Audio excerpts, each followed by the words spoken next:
Chapter 511. Fifth brother, please dispense with the formalities. Why did you come so late?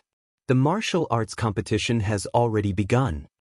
Helianhua welcomed him with a face full of smiles. Seeing this, Jingyu almost thought that the two of them were blood-related brothers who wore the same pants. How could there be an assassination attempt? Sure enough, they were too good at acting. Who is this young lady? Helianhua and Heliantheo warmly exchanged a few words before Helianhua seemed to notice Jingyu and asked in confusion. Heliantheo smiled as he took Jingyu's hand. He smiled slightly at Helianhua and said very carefully, "This is a friend of mine.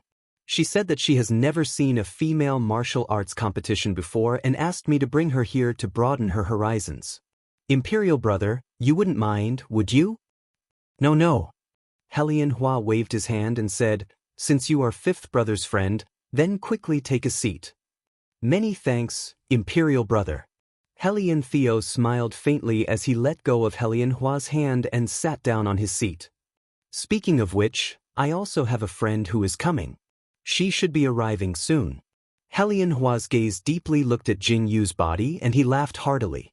However, the words that came out of his mouth made Heliantheo's heart skip a beat. "Your Highness, the person has arrived." An inner servant quickly walked to Helianhua's side and bowed as he spoke. "Look, we've only just arrived, and we've already arrived." Helianhua laughed heartily and slowly stood up. He turned his head to look and saw a figure slowly walking up the stairs.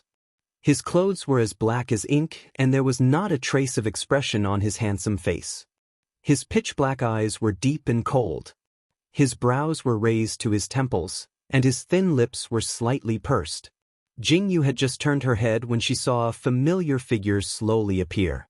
The moment she met Xiao Chen's eyes, Jingyu's heart trembled violently, and her breathing seemed to stop at this moment. Heliantheo is really flattered by the ninth king's presence. Helianhua laughed heartily as he strode forward to welcome Heliantheo.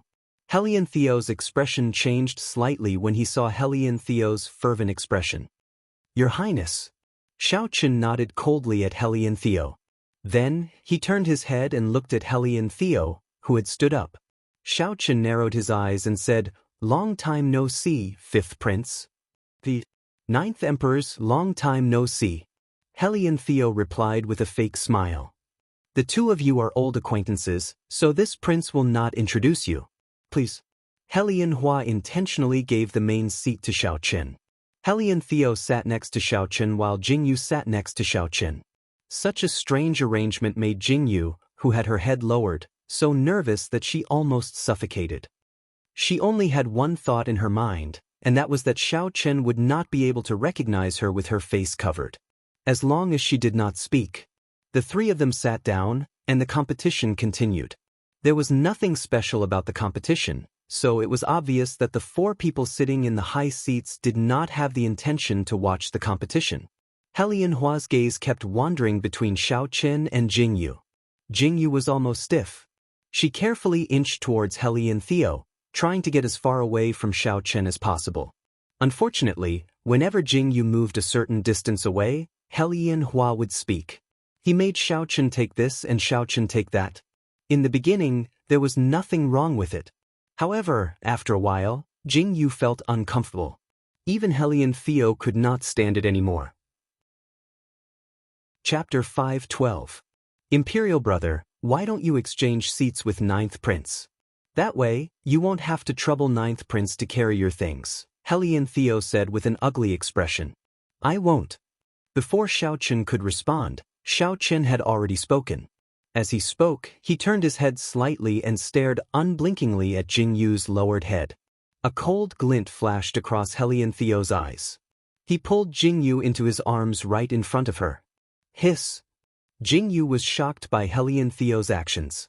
She stared at Heliantheo, who was holding her by the shoulder, in shock. "Did you not sleep well last night? If you feel tired, lean on this prince." Heliantheo lowered his eyes and spoke indifferently.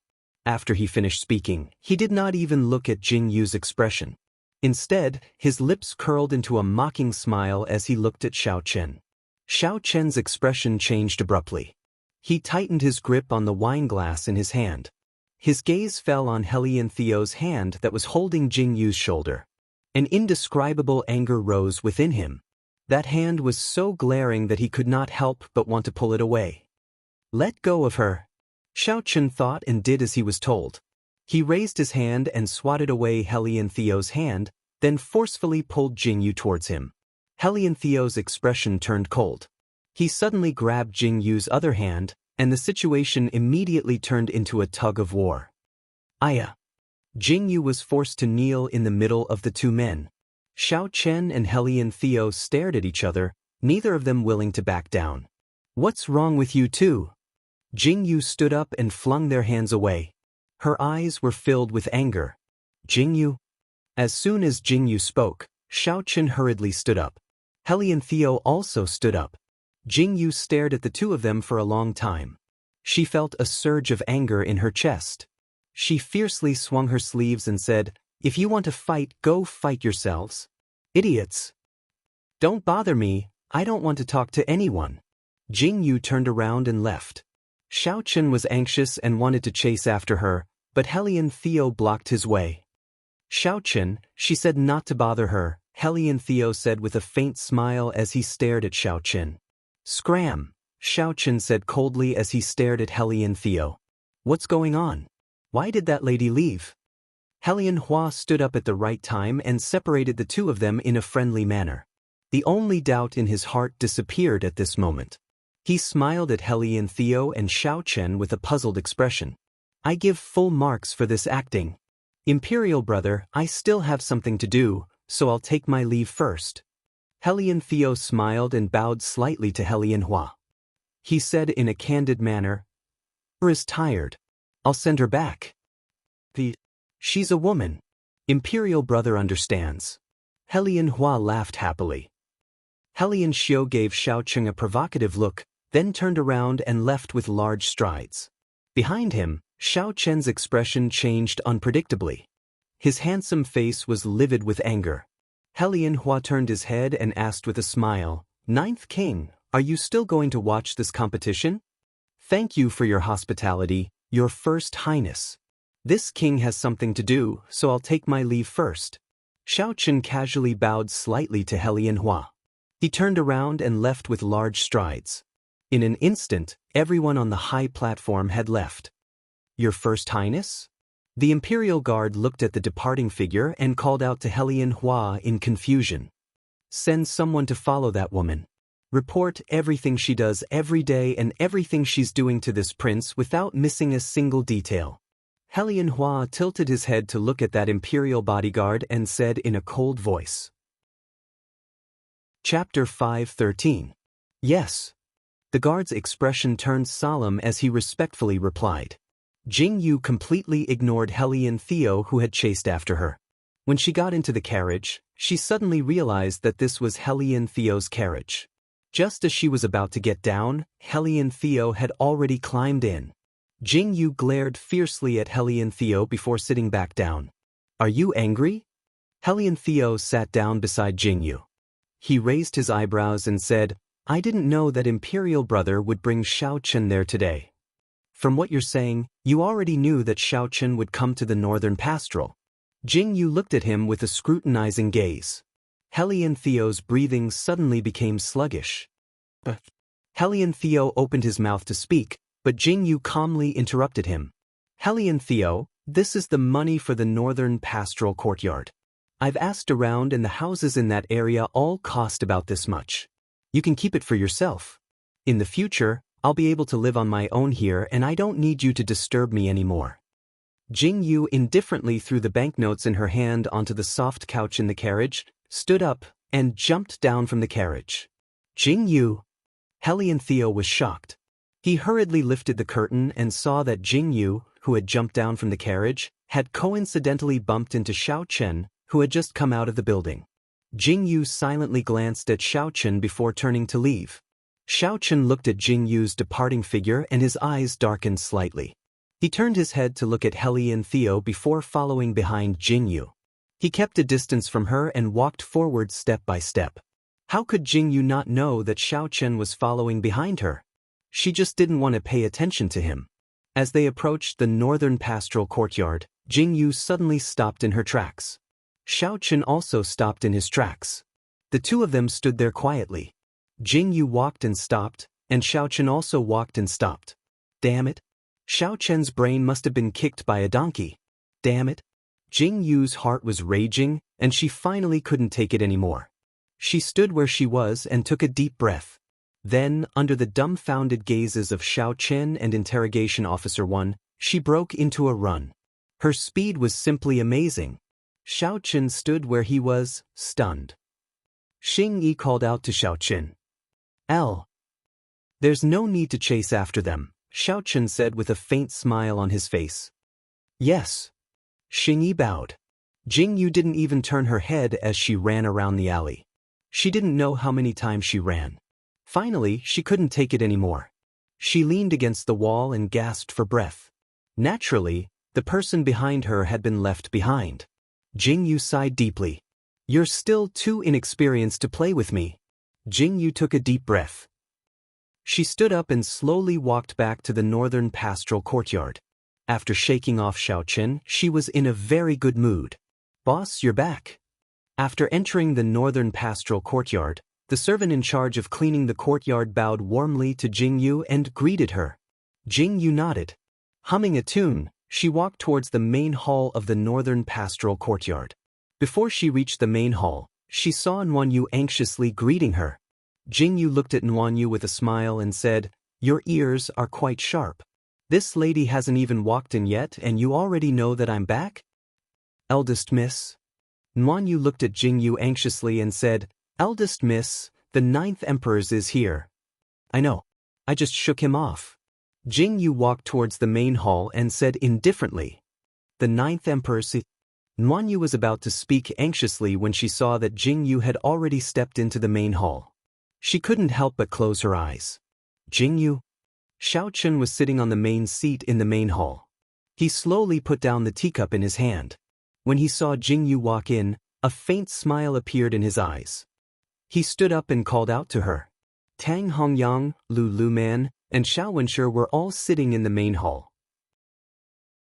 Chapter 5:14. Xiaochen. Why are you here? Jingyu widened her eyes in horror. She stared at Xiaochen as if she had seen a ghost. Didn't she just dump Xiaochen? Why was Xiaochen here? Weren't you the one who invited me here? Xiaochen calmly raised his eyebrows and said, Since I'm already at your door, I naturally have to come in and sit. But who's at your door? Jingyu stared at Xiaochen with a pale face. Tang Hongyang, Lu Man, and the others pretended to cough a few times, then said that they had something to do and left one by one. In an instant, only Jingyu and Xiaochen were left in the main hall. Xing Yi and Nwanyu naturally didn't stay and went outside to guard. Xiaochen, what are you trying to do? Jingyu stared coldly at Xiaochen and asked. Nothing. Xiaochen walked towards Jingyu step by step. Jingyu couldn't understand the emotions in his eyes. Jingyu's heart slightly tightened. She really didn't understand why he was still chasing after her. Did he think that it was fun to play with her? I thought you agreed to marry Hellion Theo. Xiaochen took a deep breath and looked at Jingyu with a burning gaze. Does this have anything to do with you? Jingyu's face turned cold and she turned her head away. Yes. Xiaochen's eyes were deep as he stared at Jingyu and said, It has a lot to do with me. Jingyu's face was filled with anger. If you dare to marry him, I'll kill him even if I have to. He's just a mere northern pastoral. Xiaochen's voice was as cold as ever, but it was mixed with a desperate strength. His cold words made her heart tremble and her eyes widen in shock. Lunatic. Jingyu could only spit out these two words after holding it in for a long time. She turned around to leave. Jingyu? Xiaochen raised his hand and wanted to grab Jingyu's wrist, but he restrained himself. I won't marry Hellion Theo. Jingyu's indifferent voice sounded. She turned around and walked towards her room, not turning back to look at Xiaochen. Xiaochen's anxious heart finally relaxed when he heard Jingyu's words. He smiled faintly. He knew it would be like this. How could Jingyu marry someone else? The person she wanted to marry could only be himself. Hellion Theo was a man of his word. Jing Yu accompanied him to watch the martial arts competition. As expected, someone from the palace came to discuss business with Jing Yu the next day. The business was naturally related to the silk. Jing Yu didn't go to discuss it herself. Instead, she sat by the side and watched Tang Hongyang discuss it himself. This business deal was very successful. The people from the palace seemed to be willing to lower the price and earn less. Obviously, they had received instructions from Heli and Theo. Jing Yu didn't say a word about it. Naturally, she wouldn't thank Heli and Theo or anything. Why wouldn't she earn money for free? In the blink of an eye, a month had passed since she came to Northern Pastoral. She had bought all the shops in the 4 regions. Compared to the time she spent in Tokyo, Jing Yu didn't care about the Northern Pastoral. She just watched Lu Man and the others do the work. As for the renovation of the shops and restaurants, Jing Yu didn't pay much attention to it. She only tidied up the layout and decorations, but didn't do anything else. Naturally, they couldn't compare to the restaurants and shops in Tokyo. Jing Yu only thought that it wouldn't be too late to renovate the shops after the sales improved. The most important thing now was to gain a firm foothold in Northern Pastoral. So sleepy. In the afternoon, Jing Yu yawned as she sat under the shade of a tree, resting her chin on her hand. She watched as Nguyen tirelessly tidied up the flowers and plants, adding stone tables and stone chairs from time to time. She felt extremely bored. Just as Jing Yu was about to fall asleep, she saw a manservant run over in a panic. Chapter 5:15. Boss, it's not good. The manservant opened his mouth and said something bad, which immediately made Jing Yu's face turn black. You're the one who's in trouble. I'm perfectly fine. Shopkeeper Tang has gotten into a conflict with someone. It seems like he's offended someone very powerful. He's threatening to burn down our silk shop. The servant looked at Jing Yu anxiously. Someone very powerful? Jing Yu felt her head start to hurt. In the Northern Pastoral Imperial City, she wasn't even afraid of Heli and Theo. Who could possibly be so powerful that they dared to act so atrociously on her head? Besides, this silk shop was doing business with the Imperial Palace. Even though the Imperial Edict hadn't been received yet, it should be in the next 2 days, right? There was actually still asshole who wasn't afraid of death causing trouble? They were simply looking for shit. They're disturbing my sleep. Jing Yu sighed deeply. She stood up and shouted, Nguyen Yu, take out your weapons. You're going to cause a ruckus with me, motherfucker. Who dares to bully me? They must be tired of living. Eldest miss, what weapons are you taking out?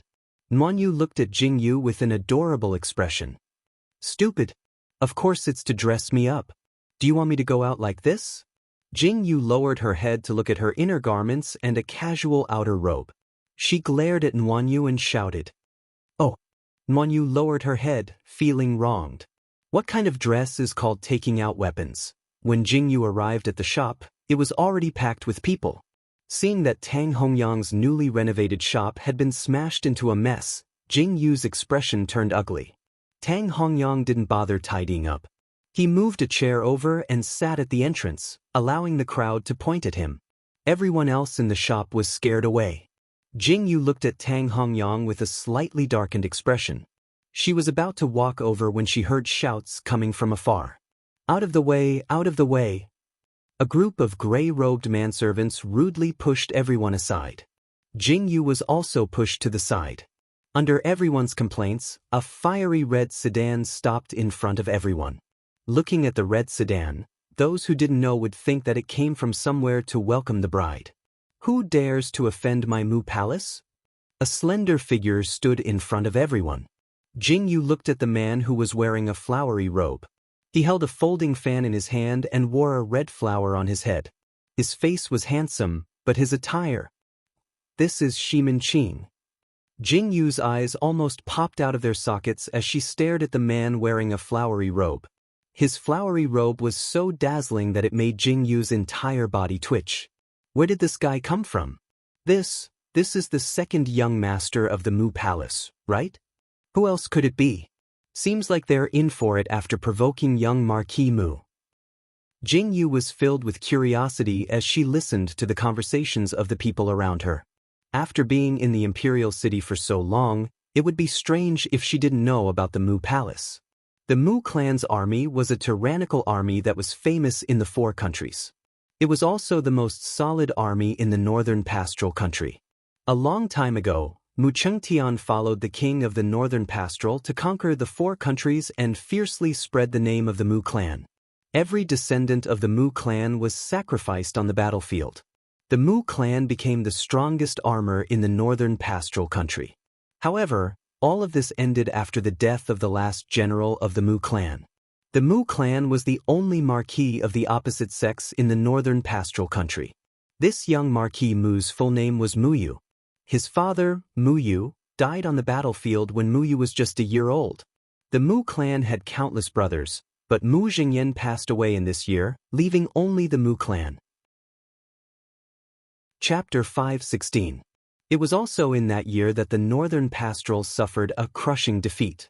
They bowed down to the Tokyo and sent Prince Diwu to the Tokyo as a hostage. This was the greatest humiliation in the history of the northern pastoral. Mu Yu inherited his father's legacy and was bestowed the title of prince at the age of 1. Because he was still young, he was always called Little Prince. Over time that title stuck. During Mu Yu's coming-of-age ceremony, he was bestowed the title of Prince Rui. However, everyone was too used to calling him Prince Mu and neglected his title. It was said that Prince Mu was especially doted on by the Empress Dowager when he was young. In order to protect the only heir of the Mu family, Mu Yu was practically the apple of her eye. He grew up together with the other princes and princesses. Mu Yu was intelligent and capable when he was young. He had his own opinions on everything he said and did. Almost everyone thought that this Prince Mu would definitely bring glory to the Mu Palace and revive the glory of the northern pastoral. However, the good times did not last long. When Mu Yu was 10 years old, an accident happened. No one knew what happened to Mu Yu when he was 10 years old. They only knew that after that year, Mu Yu's temperament changed greatly. He dressed up like a ghost and lived in the Mu Palace. He was unwilling to step into the palace and wantonly took in concubines and slaves. The Mu Palace was filled with joyous singing and dancing all day long. Even the emperor himself could not change Mu Yu. As a result, the Empress Dowager fell ill and died when Mu Yu came of age. It was said that when the Empress Dowager passed away, Mu Yu did not even attend her funeral. With such disloyalty and unfilial piety, how could a hedonistic son talk about reviving the Mu Palace? When Jingyu arrived at the imperial city, she heard the most discussions about the Mu Palace.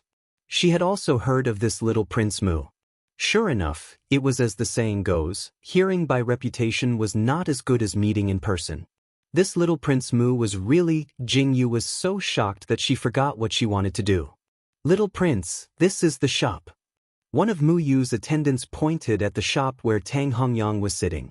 Oh, this is the shop? Mu Yu stood arrogantly in front of Tang Hongyang with his legs splayed outwards. The way he stuck out his crotch was really amusing. Jing Yu's expression was slightly strange. The man beside her seemed to look down on Mu Yu's behavior. Men, smash this unscrupulous inn. Mu Yu looked around the shop in disdain. He waved his hand and ordered his men to smash the shop. Stop! Tang Hongyang stood up and blocked the door with his long arm. He glared at Mu Yu and said angrily, "What right do you have to say that our shop is a scam? We were doing something serious. How did we offend you?" Hey! Little Prince, look at this person. The attendant pointed at Tang Hongyang angrily. Oh, so he's reasonable. Go and talk to him. Mu Yu had her nose in the air as she looked at Tang Hongyang from the corner of her eyes and said to the servant beside her. Understood. The attendant replied and strode out. He straightened his back and coughed twice before saying, First of all, your shop is a scam. How dare you sell a bolt of cloth for 100 taels of gold? Other shops sell cloth for a few taels of silver. The most expensive one is only a few dozen taels of silver. Tell me, isn't your shop a scam? Second of all, Lord Mu saw your shop first. You actually dared to pay the deposit and steal Lord Mu's path. Tell me, aren't you offending Lord Mu? How dare you try to reason with Lord Mu? What kind of person is Lord Mu? Is he someone you can afford to offend? The attendant acted as if he was an accomplice to the evildoer, causing the surrounding onlookers to stare at him with wide eyes. Chapter 5:17. Especially after the attendant's words, everyone's expression turned strange. "You're talking nonsense."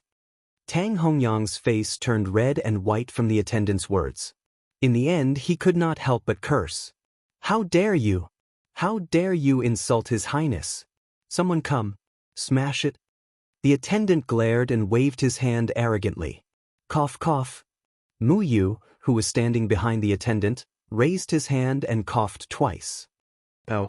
I deserve to die, I deserve to die. Your Highness, please." The attendant trembled and quickly retreated behind Mu Yu, smiling fawningly. "Guards!" Mu Yu snorted coldly and got ready to give the order. However, halfway through his speech, he was suddenly interrupted by a delicate voice. "Stop." Mu Yu, who had just gotten into his posture, suddenly froze on the spot. His expression was as if he had just taken a dump and was forcefully holding it back. The crowd dispersed and a graceful figure slowly appeared in front of Mu Yu. Her slow footsteps, her swaying skirt, her hair fluttering in the wind, and her delicate white cheeks glowing faintly. Mu Yu was still a little angry at first, but the moment he turned around, he froze on the spot. The woman who slowly walked over from the crowd was so moving and beautiful. Her white skin seemed so delicate that it could be broken by the slightest breeze. A pair of dark and lively eyes looked straight at Mu Yu. At this moment, it was as if the world did not exist. Mu Yu only had her in his eyes. His heart began to beat violently. In a daze, he seemed to smell a light and pleasant fragrance wafting into his nose. Mu Yu was instantly intoxicated. "Your Highness!" A loud shout rang out beside his ear. Mu Yu snapped out of his daze and saw that Jing Yu was already standing in front of him, looking at him with a puzzled expression. "I'm Mu Yu. Greetings." Mu Yu gave a smile that he thought was handsome and bowed. The attendant's mouth twitched violently at the sight. The commoners, who were watching the show, also had strange expressions on their faces. The attendant turned his head away as if he did not know him. "Why are you acting like this when he's asking you a question? And you're calling me Mu Yu? This is simply, His Highness is good at everything, but when he sees a beautiful lady, he can't walk. You want to smash this shop?" Jing Yu's face darkened. She tilted her head slightly and looked in Tang Hongyang's direction as she spoke. "Smash? Or not?" Priestess Rain wanted to say yes, but when she saw Jing Yu's expression, she changed her mind and asked if she was going to smash it. "Why are you asking me if I'm going to smash it or not?" Jing Yu glared at Mu Yu. It was a casual action, but in Mu Yu's eyes, it brought about an indescribable lovey-dovey look. Instantly, Mu Yu's heartbeat sped up.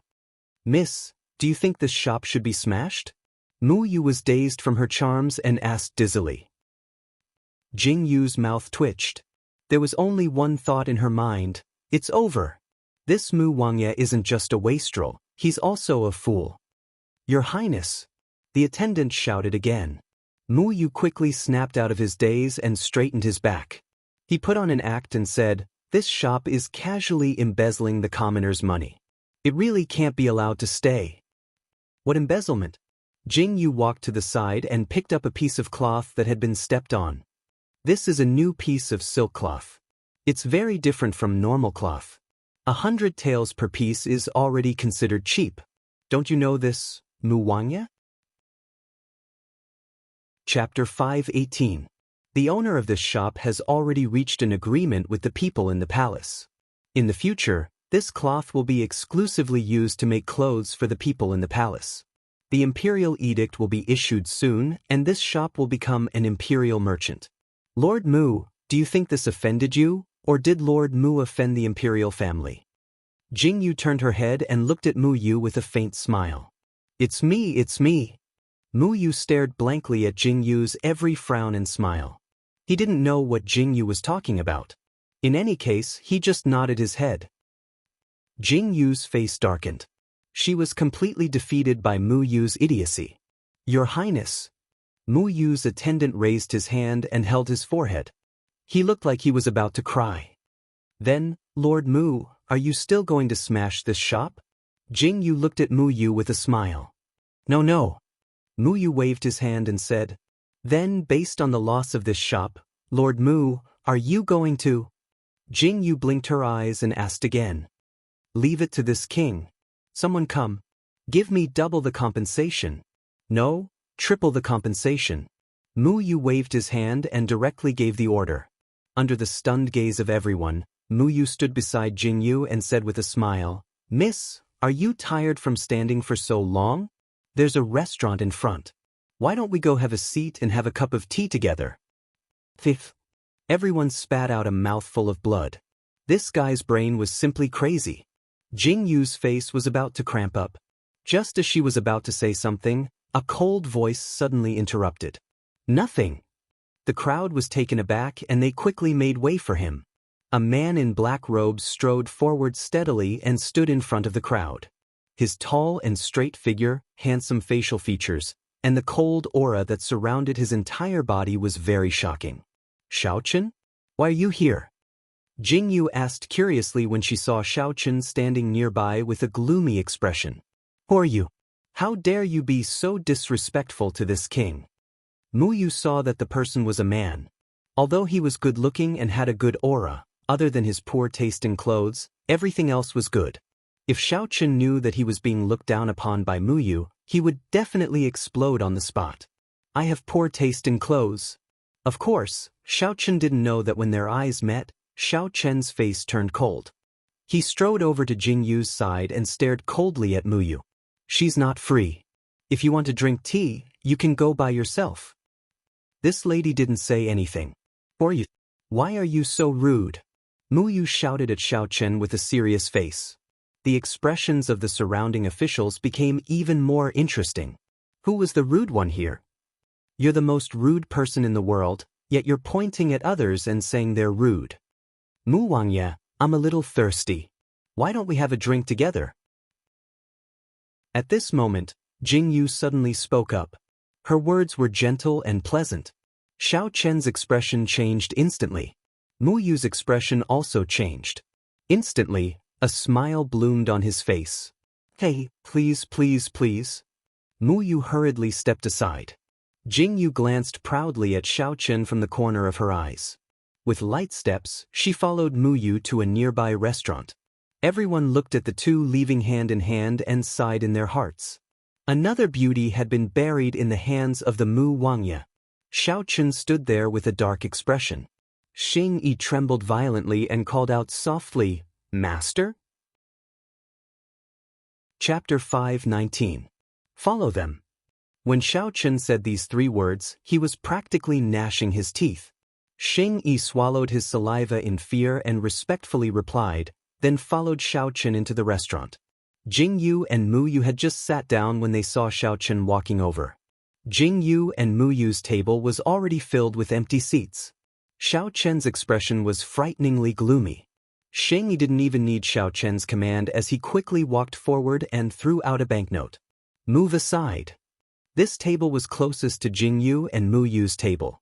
That person originally wanted to throw a tantrum, but when he saw the banknote, he immediately calmed down. Even if you can't get along with anyone, don't go against money.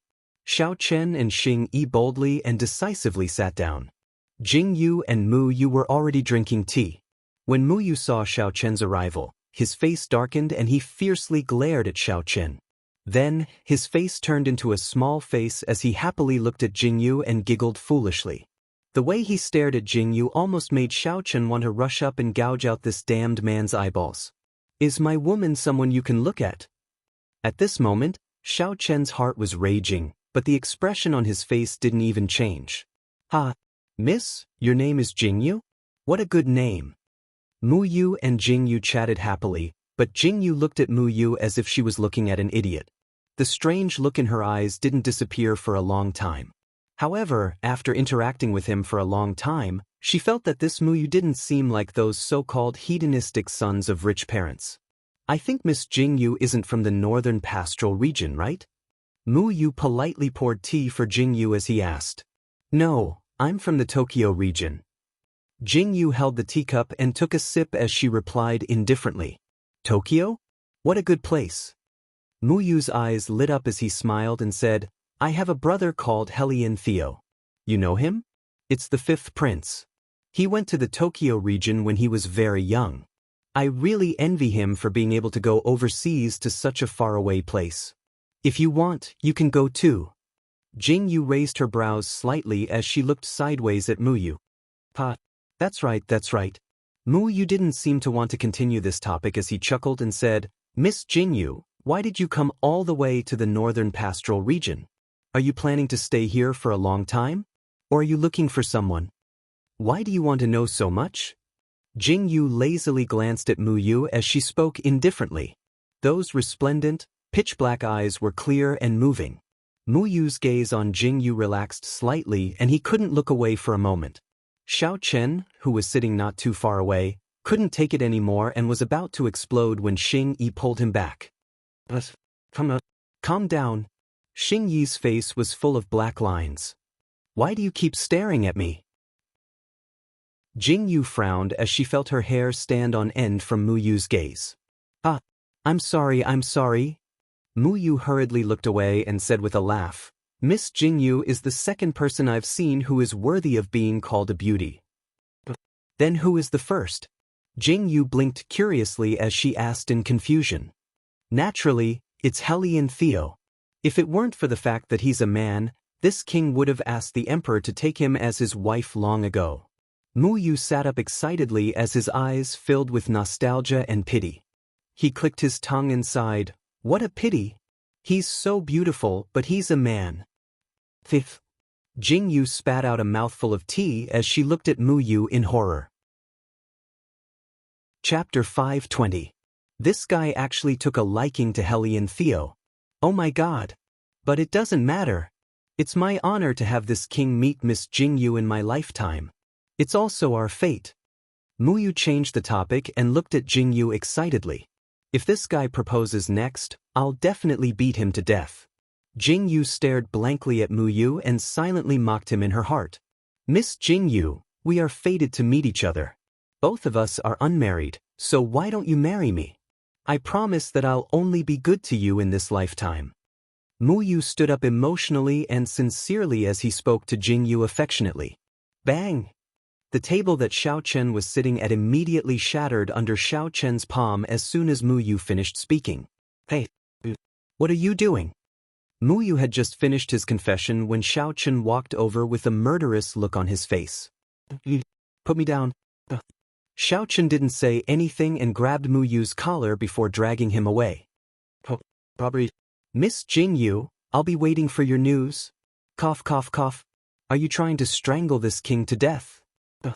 Xiao Chen mercilessly dragged Mu Yu away as he wailed like a ghost and howled like a wolf. Mu Yu's attendants wanted to stop him, but Xing Yi wouldn't allow it. Jing Yu watched in shock as Xing Yi calmly tied up all of Mu Yu's attendants. Then he bowed slightly to Jing Yu and walked away calmly. At this moment, Jing Yu's heart was about to explode. Jing Yu didn't know where Xiao Chen took Mu Yu, but it didn't seem to have anything to do with her. She calmly finished her tea and left the payment to the attendants tied to the chairs. Eldest miss, you're finally back. As soon as Jing Yu returned to the courtyard, Nuan Yu hurriedly came to greet her. She looked at Jing Yu from head to toe and slowly sighed in relief when she saw that Jing Yu was unharmed. What's wrong? Jing Yu looked at Nuan Yu and asked in confusion. This servant was scared to death. They said that you were taken away by young Prince Mu. This servant thought something big happened. Nuan Yu looked at Jing Yu with an aggrieved expression. Her worried expression made Jing Yu smile and say, Don't worry, I'm fine. The one who's in trouble is Prince Mu. Jing Yu cheerfully hummed a tune and walked back to her room, leaving behind a confused Nuan Yu standing there. In a certain restaurant, Xiao Chen and Mu Yu, who was taken away, sat opposite each other. The two stared at each other. Xing Yi stood beside Xiao Chen with his sword in hand. Mu Yu raised his eyes and stole a glance at Xing. Then he silently lowered his head and glared at Xiao Chen. What do you want to do? Stay away from her. Xiao Chen's face was terrifyingly gloomy. His gaze on Mu Yu was incomparably cold. But why? Mu Yu immediately jumped up. He glared at Xiao Chen and shouted, A fair and graceful woman is a gentleman's ideal mate. Who are you to her? Why are you telling this king to stay away from her? Xiao Chen's face was cold. The temperature around them seemed to be dropping. Mu Yu trembled all over. He looked at Xiao Chen with some fear. He was alone right now. There were two people on the other side. It seemed like he couldn't beat them. Wait. Tell me who you are first. Mu Yu hurriedly said. He looked at Xiao Chen and asked in confusion. Tokyo, Xiao Chen. Xiao Chen indifferently spat out these 5 words. Mu Yu seemed to be relieved and replied. So it's Tokyo's Xiao Chen? Xiao Chen. Chapter 521. Mu Yu originally didn't care about the relationship between the people of Tokyo and his northern pastoral. However, when he read Xiao Chen's name, he jumped up as if he had seen a ghost. He looked at Xiao Chen with horror and asked in shock, You are the 9th emperors of Tokyo? 9th Prince Xiao? Xiao Chen? Xiao Chen replied indifferently. Mu Yu looked like he was having a seizure. His face was filled with excitement and horror. Then, under Xing Yi's stunned gaze, Mu Yu suddenly knelt down in front of Xiao Chen with tears in his eyes. He shouted excitedly, 9th Master Xiao, I finally get to see you. Xiao Chen dodged and avoided Mu Yu's claws. His face was filled with black lines as he looked at Mu Yu's sudden change in attitude. 9th Master Xiao, you have to help me. My future sex life depends on you. Mu Yu pulled Xiao Chen's clothes excitedly. His cries and howls made Xiao Chen's face even darker. You don't know how hard I've been all these years. There are so many beauties in the manor, but I have the heart but not the strength. In order to hide this, I had to take in even more beauties into the manor. It's been so hard for me all these years. It's too hard. 9th Master Xiao, you have to help me. Mu Yu's cries made Xiao Chen shiver. Xiao Chen listened to Mu Yu's words and his expression changed slightly. He looked at Mu Yu strangely. It's like that. 9th Master Xiao, Helian Theo said that the only person in the world who can invite Miracle Medical Valley is you. Mu Yu looked at Xiao Chen excitedly and said, I've been there hundreds of times, but I haven't been able to invite you even once. 9th Master Xiao, you have to help me. Xiao Chen's expression was strange. Xing Yi almost suffered internal injuries from holding back his laughter. After all this time, this young Prince Mu was actually unable to do that? This was too much of a mistake. Xing Yi lowered his head and bit his lips to hold back his laughter. As long as you're willing to help me, I'm willing to do anything you want me to do. Mu Yu looked at Xiao Chen with a pleading expression. Looking at him now, he was like a completely different person from before. Stay away from Jingyu. Xiao Chen's expression was slightly cold as he spat out this sentence again. 9th Master Xiao, after so many years, it's not easy for me to meet a girl that I like. It's not easy for me either. Mu Yu was slightly startled when he heard this. Then, he frowned as if he was in a dilemma and said to Xiao Chen in a negotiating tone. She's my woman. Xiao Chen didn't wait for Mu Yu to finish and coldly spat out such a sentence. Immediately Mu Yu choked. He was crying in his heart. Why was it that he could only look at the people he liked but couldn't ask for them? Since she's 9th Master Zhao's woman, I naturally wouldn't dare to snatch her away. Mu Yu laughed dryly. That laughter was almost like crying. Then, he looked at Xiao Chen carefully and asked, Then what about you looking after Miracle Medical Valley? Xing Yi, send a message to Qinggu and have him come to the northern pastoral. Xiao Chen said faintly with narrowed eyes. Xing Yi bowed his head in response. 9th Master Xiao, you're such a good person. This Qinggu is the chief physician of Miracle Medical Valley, right? Mu Yu was so excited that his face was flushed red. His eyes were shining as he looked at Xiao Chen and asked. Xiao Chen nodded. This is great, this is great. We're saved. Mu Yu laughed crazily. His appearance of jumping up and down made Xing Yi's face full of black lines. Mu Palace used to be so mighty and honorable. How did they produce such trash? Chapter 522. Ninth Master Xiao, Muyu thanks you. Muyu slowly stopped smiling and cupped his hands towards Xiao Chen. Xiao Chen indifferently stood up and said, "Stay away from Jingyu. Otherwise, this king will make you impotent for the rest of your life." Yes. I will definitely stay far away. Muyu's forehead suddenly dripped with cold sweat as he hurriedly bowed in response. Xiao Chen didn't stay any longer and turned around to leave, leaving Muyu standing there with a worried and excited expression. Jingyu had nothing to do these past few days. The imperial edict had already been issued. Tang Hongyang's Anichang court was now a real northern pastoral imperial merchant. Jingyu's tofu business had yet to be settled. Jingyu wanted to go out and see what the big tofu workshops were like. With this thought, she went out. Du Peng had nothing to do, so he also went out with Jingyu.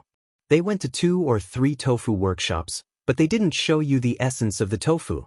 They just looked at the dregs of the tofu. Jingyu was speechless and sighed. It seemed that she still needed to put in some effort. Jingyu and Du Peng were walking when they suddenly heard a bustling noise not far away. They immediately turned around curiously.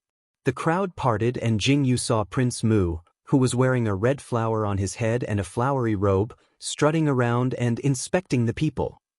"Oh, young Prince Mu, you're out for a stroll again? Ah, good. Oh, isn't this young Prince Mu? Look at your clothes, it's really beautiful." This king likes to hear these words. Ha! Jingyu's face was filled with black lines as she looked at Muyu, who was strutting forward with 8 steps. The corner of her eyes twitched subconsciously. What a real-life version of a flowery rooster. Her dressing was simply amazing. Muyu was in the middle of his cheerful mood when he raised his head and saw Jingyu standing not far away. He immediately widened his eyes. That pleasantly surprised expression made Jingyu feel alarmed. Not good. This guy is coming to harass me again. However, the next scene made Jingyu's jaw drop. Muyu looked as if he had seen a ghost. With a strange cry, he ran away with a group of guards, leaving a crowd of confused onlookers and a shocked Jingyu. "But that was young Prince Mu, right? Why did he run when he saw you?" Du Peng was puzzled. Didn't they say that this young Prince Mu didn't even know how to walk when he saw his master? Why did he avoid him today as if he was avoiding a god of plague? I don't know. Jingyu also blankly spread out her hands. She raised her hand and pointed at her face, asking Du Peng, "Did my makeup get smudged before I went out?" Du Peng's cheeks reddened under Jingyu's stare. He shook his head very seriously, indicating that it wasn't Jingyu's problem. "Then that's strange." Jingyu's eyes suddenly lit up. She clapped her hands and said in realization, "I know. Xiao Chen must have said something to Muyu that he shouldn't have said. I have to ask him clearly." Jingyu suddenly couldn't stay calm. She pulled Du Peng to block Muyu in all directions. Muyu had just run away to catch his breath when he saw Jingyu standing not far away with a smile. He suddenly screamed in shock and began to run in all directions again. This game of chasing and hiding had been going on for a whole day. Muyu was completely exhausted. He leaned against the wall of the alley and couldn't move. The 2 or 3 guards who ran with Muyu also rolled their eyes. Chapter 523. Your Highness, why are we running? Don't you like that girl? One of the attendants couldn't bear it anymore and finally found the time to ask. How would I dare to like this great aunt? Muyu's heart was filled with tears. The rest of his life was in the hands of 9th Master Xiao. This great aunt was 9th Master Zhao's sweetheart. Even if he was given 100 guts, he wouldn't dare. Why wouldn't you dare to like her? A voice faintly interrupted. Because she is 9th Master Zhao's sweetheart. Muyu reflexively roared out. But when he roared out, he was immediately stunned. In front of him, Jingyu and Du Peng were standing there. "Io, my great aunt, please let me go this time. I have elders and children at home. I can't endure your torment." Muyu's face was filled with tears as he looked at Jingyu. Jingyu's expression was slightly strange. "Did you just say 9th Master Xiao?" Jingyu stared at Muyu and asked. "No, you heard wrong. I didn't say anything." Mu Yu quickly covered his mouth and shook his head. Jing Yu's face was filled with black lines. Looking at Mu Yu's pitiful appearance, she was speechless. She said that there was no interest and turned around to leave. Mu Yu watched Jing Yu leave and immediately collapsed on the ground. He finally sent this little ancestor away. In the courtyard, Jing Yu was lying on a soft couch. She was playing with a bracelet in her hand. Her eyes were staring at the bracelet, but her thoughts returned to Mu Yu's words. She heard those words clearly. Even if she wanted to ignore it, she couldn't. Ninth Master Zhao's sweetheart, Jing Yu's heart slightly trembled. She didn't pay attention and the bracelet slipped from her hand. It smashed into Jing Yu's face. Jing Yu screamed and covered her nose. Lu Man saw this scene when she entered the room. She covered her mouth and looked at Jing Yu and said, "Boss, are you thinking about your lover? You can't even hold something properly. Big Sister Man is teasing me again." Jing Yu blushed, but her heart couldn't help but tremble. She stared at Lu Man, and when she saw the thing in Lu Man's hand, she asked doubtfully, "What is that in Sister Man's hand?" "Boss, this is the rouge powder that I just developed." Lu Man smiled as she handed the bottle of rouge to Jing Yu and said, "I specially went to the best rouge workshop in the northern pastoral region and secretly learned a thing or two. I've been researching this for the past few days and I've really succeeded." "Oh, what's the use of this thing?" Jing Yu raised her eyebrows and asked. "Concealing beauty. Using a special potion to cleanse the body every day. Paying attention to your diet can make your skin regain its whiteness and no longer darken." Lu Man looked at Jing Yu proudly and said, "Boss, what do you think of this rouge powder?" "Big Sister Man, your methods are quite good." Jing Yu's eyes were full of smiles as she said, "Improving your diet and eating something nourishing can make your skin whiten. In Big Sister Man's hands, there's such a method. It's really quite good. The boss really has a good eye. Nothing can be hidden from boss." Lu Man laughed happily. This so-called concealing beauty was just ordinary rouge. However, Lu Man added something that had a whitening effect. It was harmless to the human body, but it definitely couldn't whiten the skin. As for the bath and cleansing potion, it was just ordinary flower petal juice. It was a potion that had been processed. Other than maintaining the fragrance for a period of time, it didn't have the slightest effect. However, after Lu Man's promotion, it was different. Chapter 524. The rouge and medicine were indispensable, and they also had to pay attention to their food. If they didn't follow Lu Man's orders, all their efforts would be wasted. Therefore, how would the other girls dare to mess around? Lu Man chuckled as she explained her plan. Jing Yu gave Lu Man advice based on modern marketing knowledge. The discussion lasted for an entire afternoon. When Lu Man left, satisfied, the sky had already darkened. The night was dark. Jing Yu took a bath as usual and yawned as she walked towards her bed. However, when she turned around and passed by the screen, she froze. She saw the person lying on her bed. The faint smell of blood filled the air. Jing Yu was shocked and quickly walked over. "Little beauty, I'm afraid I'll have to stay here for the night." Hellion Theo's face was pale and bloodless. His chest was covered in blood. It was obvious that Hellion Theo had climbed in through the window. His blood had dripped onto the windowsill and the floor was covered in blood. "Don't fucking die on my bed." Jing Yu rushed forward and pushed Hellion Theo onto the bed. Hellion Theo's face instantly twisted at Jing Yu's actions. Jing Yu couldn't care less about Hellion Theo's expression. "Man Yu, quickly wipe the blood off and light some incense to cover it up." Jing Yu shouted for Nuan Yu to come in. Naturally, she climbed out of the window and ran out. Jing Yu covered the leaves and the blood that had dripped onto the ground when Hellion Theo came in. "No, it's not safe." Jing Yu rolled her eyes and quickly turned to another courtyard. There were no houses in this courtyard, only grass, trees, and rockery. Beside the grass and tree trunk, the two gray wolves, Yin Jian and Yin Feng, were lying beside the tree trunk and grooming their fur. "Yin Jian, Yin Feng!" Jing Yu yelled. The two gray wolves' ears twitched and they immediately ran towards Jing Yu, cheering. "Go, those two chickens are your supper." Jingyu brought Yin Jian and Yin Feng to the courtyard behind her window and released 2 chickens for them to catch. Yin Jian and Yin Feng were originally quite happy, but when they saw the 2 chickens, they immediately became dispirited. Ooh! Yin Jian stared at Jingyu with grievance. He stared at the 2 chickens that were so thin that only bones were left. He was almost grinding his teeth. There were so few of them, they weren't even enough to fill the gaps between his teeth. Be good, there's more delicious food after you catch them. Jingyu smilingly stroked the heads of the 2 wolves, Yin Jian and Yin Feng, with a look of seduction on her face. Yin Jian howled in annoyance and angrily went to catch a chicken, while Yin Feng leisurely walked to the side and watched. Looking at that arrogant look, it was as if it was saying, "Do you need the 2 of us to catch a chicken?" That was really too degrading. Jingyu returned to her room after doing all this. The moment she stepped into the room, the pungent smell of incense almost poisoned Jingyu, causing the smell of blood in the room to be covered up.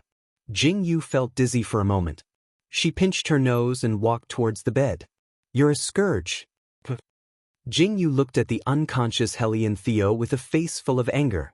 Wasn't this guy at all worried that she would betray him? Jingyu sighed helplessly. She blew out the candles in the room and carefully climbed onto the bed. She curled up on the edge of the bed and listened carefully with narrowed eyes. Hellion Theo was definitely being chased by someone, and the person who was chasing him would definitely come. She just didn't know how well this guy was hiding when he escaped in here. Chapter 525. Jingyu supported her head with her hands as she yawned. "This is too torturous. Are you coming or not? If not, I'm going to sleep." Just as Jingyu was about to fall asleep, she suddenly heard a very soft sound coming from the room. Jingyu's heart quivered and her sleepiness immediately disappeared. She carefully looked out from the bed and saw a figure moving around in the room.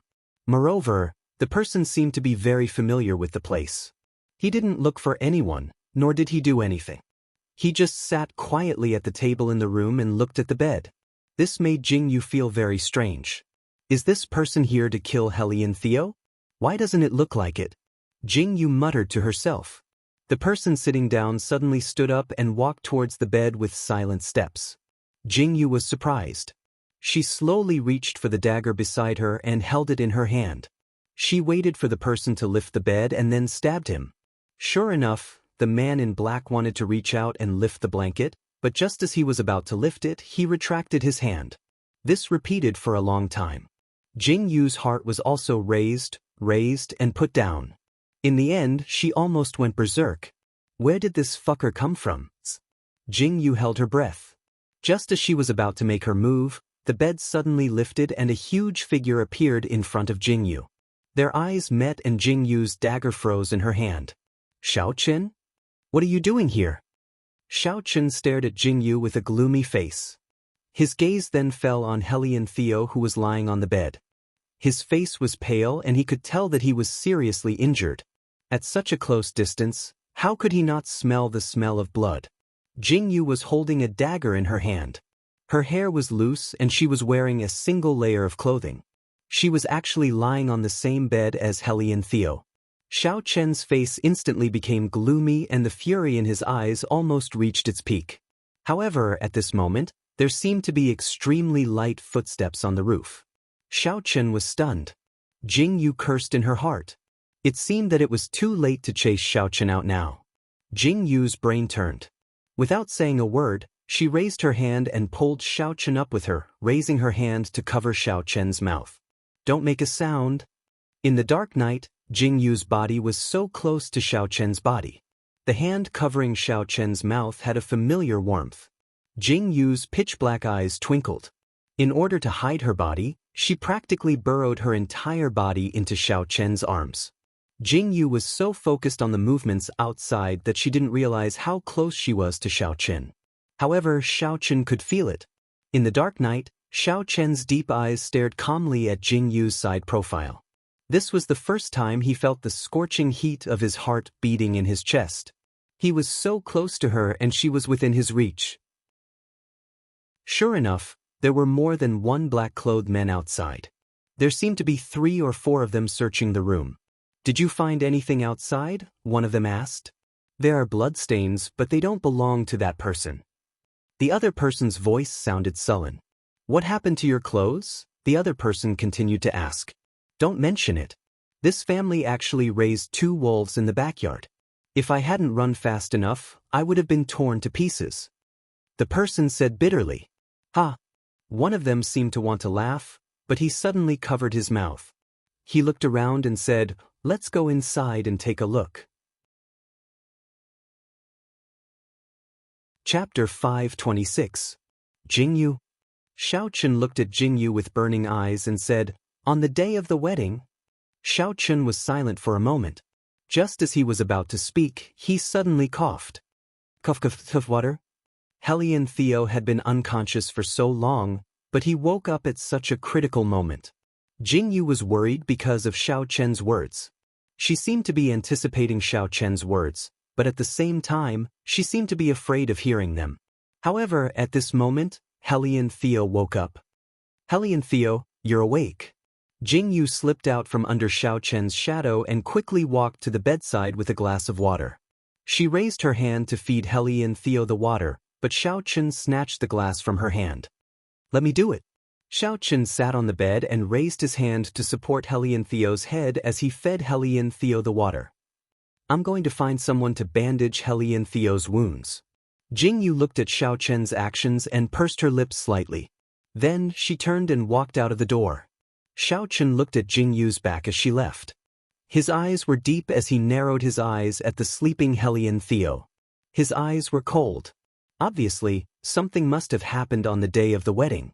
Hellion Theo, what did you say to Jingyu? That night was not peaceful. Hellion Theo was seriously injured, but fortunately, his life was not in danger. Jingyu's room was occupied by Hellion Theo. Because Hellion Theo was seriously injured and could not move freely, Jingyu had no choice but to move into the room next door. Xiaochun left that night. Other than Wanyu and Jingyu who knew of Xiaochun's arrival, no one else knew that Xiaochun had come that night. The sun was shining brightly. Jingyu moved a chair to sit in the courtyard and watched Wanyu instruct everyone to plant flowers and plants. There were all kinds of fruits and snacks on the wooden table. Jingyu held her chin and ate the snacks. Wanyu directed everyone to come over. When she saw Jingyu eating, she sighed and said, Eldest Miss, why do I feel that Eldest Miss has put on weight? Put on weight? Jingyu lowered her head and looked at her body. She blinked and said, Why don't I feel that I've put on weight? Young Miss, if you continue eating like this, you'll definitely look like the 3rd Miss of the Zhang family. Wanyu joked. Thief. Jingyu spat out the grapes that had just entered her mouth. The Zhang family was the family next door. The 3rd Miss of the Zhang family was famous in the imperial city for being big and fat. She weighed more than 200 kilograms. I say, Wanyu, can't you be a bit nicer to me? Jingyu glared at her. Wanyu repeatedly begged for mercy. It's so lively. Just as Jingyu and Wanyu were talking, they heard a voice behind them. Jingyu raised her head and looked. Hellion Theo had a sickly look on his face. He was standing on the stairs with an attendant supporting him. His eyebrows were slightly curved as he smiled at Jingyu. Your Highness, why are you up? Your wound hasn't healed yet.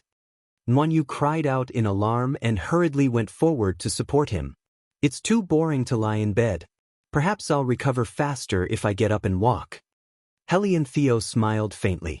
Ever since that day when he dodged a calamity, Hellion Theo requested the emperor to let him stay at Jingyu's place. When the emperor heard that his son had been assassinated in the imperial city, he immediately flew into a rage and ordered a thorough investigation. Jingyu's courtyard also became the place where the 5th prince recuperated. Outside, the courtyard was surrounded by soldiers. Jingyu scolded Hellion Theo for this reason and shouted that she wanted to chase Hellion Theo out. Fortunately, she was stopped by Lu Man and the others. Chapter 527. What a joke! This is Northern Pastoral. This is the 5th prince. Only you would dare to treat Hellion Theo like this. Jingyu was still throwing a tantrum at Hellion Theo, but when she saw how weak Hellion Theo was, Jingyu magnanimously gave up one side of the couch and allowed Nuonyu to help Heli and Theo sit down. They had only walked a few steps when Heli and Theo's face turned pale again. Fortunately, he recovered after a short rest. "What are you doing?" Heli and Theo asked with raised brows as he looked at the servants who were digging up the soil. The garden is a little lacking in exquisiteness, so this servant had the servants add some new flowers and plants. Nuonyu arched her brows and replied, "Eldest miss can't go out for the next few days, so she's feeling vexed right now." Nuonyu's eyes turned as she whispered into Heli and Theo's ear. "Nuonyu." Jingyu's face darkened. This little servant girl who lives off me while helping others, did she think that I couldn't hear her? This servant will go see if the tea is ready. Nuonyu stuck out her tongue and bowed slightly to Jingyu before turning to leave. "Can't go out? Why can't I go out?" Heli and Theo heard everything clearly and looked at Jingyu in confusion. "You'd better ask your father about this." Jingyu glared at Heli and Theo and said, "The entire army has surrounded my courtyard and won't let anyone enter or leave. They say that they're here to protect you, the fifth prince."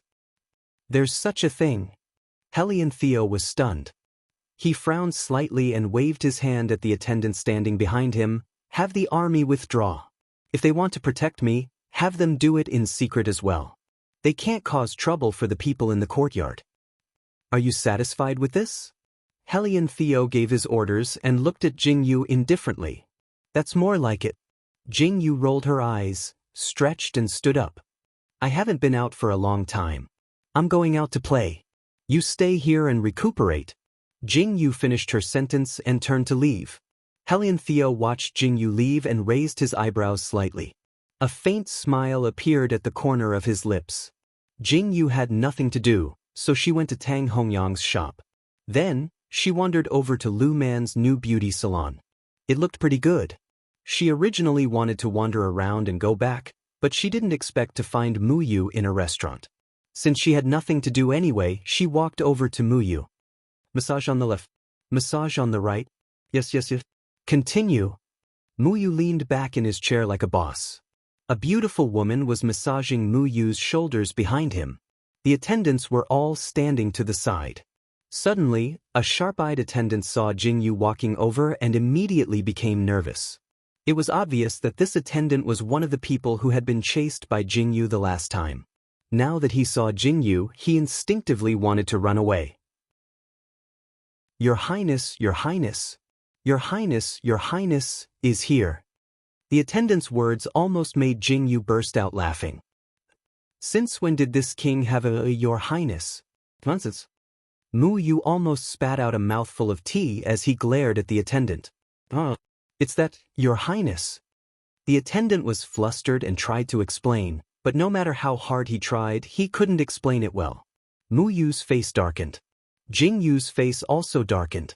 She coughed and said loudly, "Young Prince Mu is really lucky to have such a beautiful girl serving you."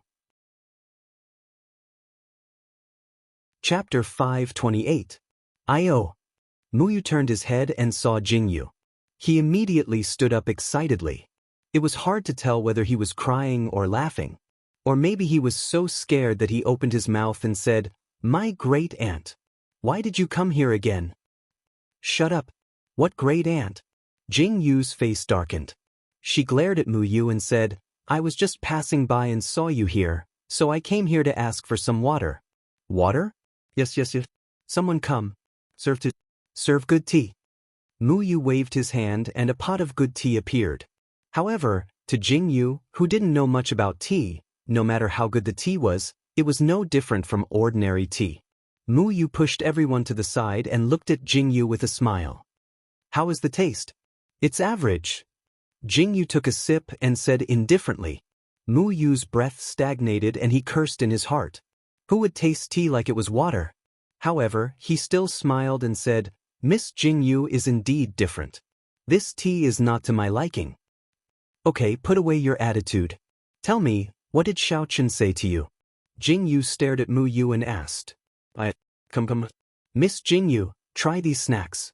These are made by a newly opened restaurant. It's really delicious. Try it." Muyu hurriedly changed the topic and raised her hand to take the dessert. Jing Yu's face darkened when she saw the dessert. I'm tired of eating them, Jing Yu said with a bored yawn. Tired of eating them? I spent a lot of effort to buy these snacks. How could you be tired of eating them? Mu Yu said with a surprised expression. That restaurant is opened by me. Why do you think I'm tired of eating them? Jing Yu supported her head and looked at Mu Yu with narrowed eyes. You opened it? This time, Mu Yu was really shocked. He said excitedly, Miss Jing Yu, are you a businesswoman? Did you come to the Northern Pastoral to do business? You're too amazing. There are too few businesswomen in the Northern Pastoral. Come on. It's just opening a restaurant. Jing Yu was eating snacks and drinking tea at the same time. She looked quite satisfied. Miss Jing Yu. Mu Yu looked at Jing Yu's small mouth as she ate. Her slender hands were holding the desserts, and her body was leaning casually on the chair.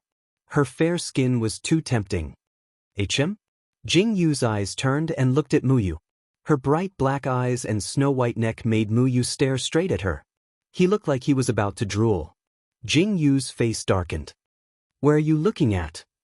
Jing Yu raised her hand and slapped him. Mu Yu cried out and held his head with a look of enjoyment. He muttered to himself, so fragrant. Jing Yu's face darkened. The attendant on the side also had black lines on his face. As expected, His Highness didn't have a good memory. 2 days ago, he was still nagging that he had to make a detour if he saw this great aunt. It had only been a few days and he was already ignoring it. But I can't take it anymore. Jing Yu cried out. She threw down the snacks in her hand and stood up to leave. Hey, missing you? Miss Jing Yu. Mu Yu saw that Jing Yu was about to leave and quickly shouted, Don't you want to know what 9th Master Xiao said? I don't want to know. Jing Yu angrily roared. How could she stay any longer? Jing Yu ran out of the restaurant like she had seen a ghost. Chapter 529. Mu Yu stared blankly at Jing Yu's departing figure and silently sighed. It's such a pity that I can't have such a beauty in my arms. Wait until this king. All right, I must propose marriage. Mu Yu clapped his hands, as if he had made up his mind about something. The attendant's face darkened as he silently praised his prince's death-seeking rhythm. Time passed by very quickly, as if it had slipped through one's fingers. In the blink of an eye, it was the beginning of September. Jing Yu had left Tokyo for 3 months, and her business in the Northern Pastoral region was gradually improving. Although she had yet to recover the money she had invested, she was slowly making a profit. Hellion Theo's injuries had improved, and he could already walk around. After living in this courtyard for so long, people were originally afraid that they would offend Hellion Theo. However, Hellion Theo was very easy to get along with, and as time passed, they didn't feel uncomfortable and actually managed to survive in this courtyard. Hellion Theo. You're using my teacup again. Bah. The only bad thing was that Hellion Xiao could make Jing Yu jump in anger almost every day, just like now. I'm going to chop you to death. Jing Yu hated it the most when her favorite teacup was being used by someone else. Obviously, Hellion Theo had done such a thing. Eldest miss? Calm down. Calm down. Nuan Yu repeated this sentence countless times in a day, trying to keep Jing Yu from going berserk. Isn't it just a teacup? If little beauty doesn't mind, why don't you share one with this prince? Hellion Theo lay on the bed and looked at Jing Yu with a seductive tone. His teasing words made Jing Yu's hair stand on end. Share your head. Hellion Theo, Nuan Yu, let go of me. Jing Yu almost went berserk. Nuan Yu hugged Jing Yu's waist to prevent her from running over. No, His Highness is still injured. Nuan Yu was stubborn. Jing Yu broke down completely, and what she got in return was Hellion Xiao's hearty laughter. Your Highness, please be gentle, don't hurt yourself. The attendant beside Hellion Theo hurriedly said when he saw that Hellion Theo was coughing slightly from laughing. It's fine. Hellion Theo watched as Jing Yu left in a huff, and he couldn't stop smiling. The attendant beside him was also smiling. He shook his head and looked at Hellion Theo and said, Your Highness, since you like Miss Jing Yu so much, Why didn't you propose marriage to Jingyu? Helian Theo was slightly startled. He pursed his lips and looked at the attendant, asking, "How do you know that this prince likes her? Your Highness must be joking. Anyone can see that your Highness is fond of Miss Jingyu." The attendant laughed involuntarily and replied with arched brows. "That's right, anyone can know, but she doesn't." Helian Xiu's eyes drooped slightly, and the corners of his mouth curled up in bitterness. He closed his eyes and said indifferently, "You're not allowed to say a single word about this matter." The attendant was slightly startled. He didn't understand, but he still respectfully complied. Jingyu angrily sat down on the soft couch in the courtyard. She only felt better when she saw the beautiful flowers blooming. She grabbed a snack and began to eat. Nuanyu saw that Jingyu had finally stopped and sighed in relief. "Eldest Miss, please go easy on His Highness the Fifth Prince. He's a patient," Nuanyu said as she poured tea for Jingyu.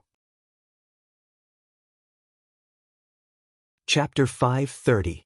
"Nuanyu, you're siding with Helian Theo more and more now. I've raised you for nothing." Jingyu glared at Nuanyu fiercely. "Eldest young miss, this servant is also thinking for you." Nuanyu complained in her heart. She wasn't raised by Jingyu, but she naturally didn't dare to say this out loud. She looked at Jingyu with a smile and said, "His Highness the Fifth Prince is a good person. He doesn't put on airs, treats people kindly, and is handsome." Is that so?" Jingyu's face darkened.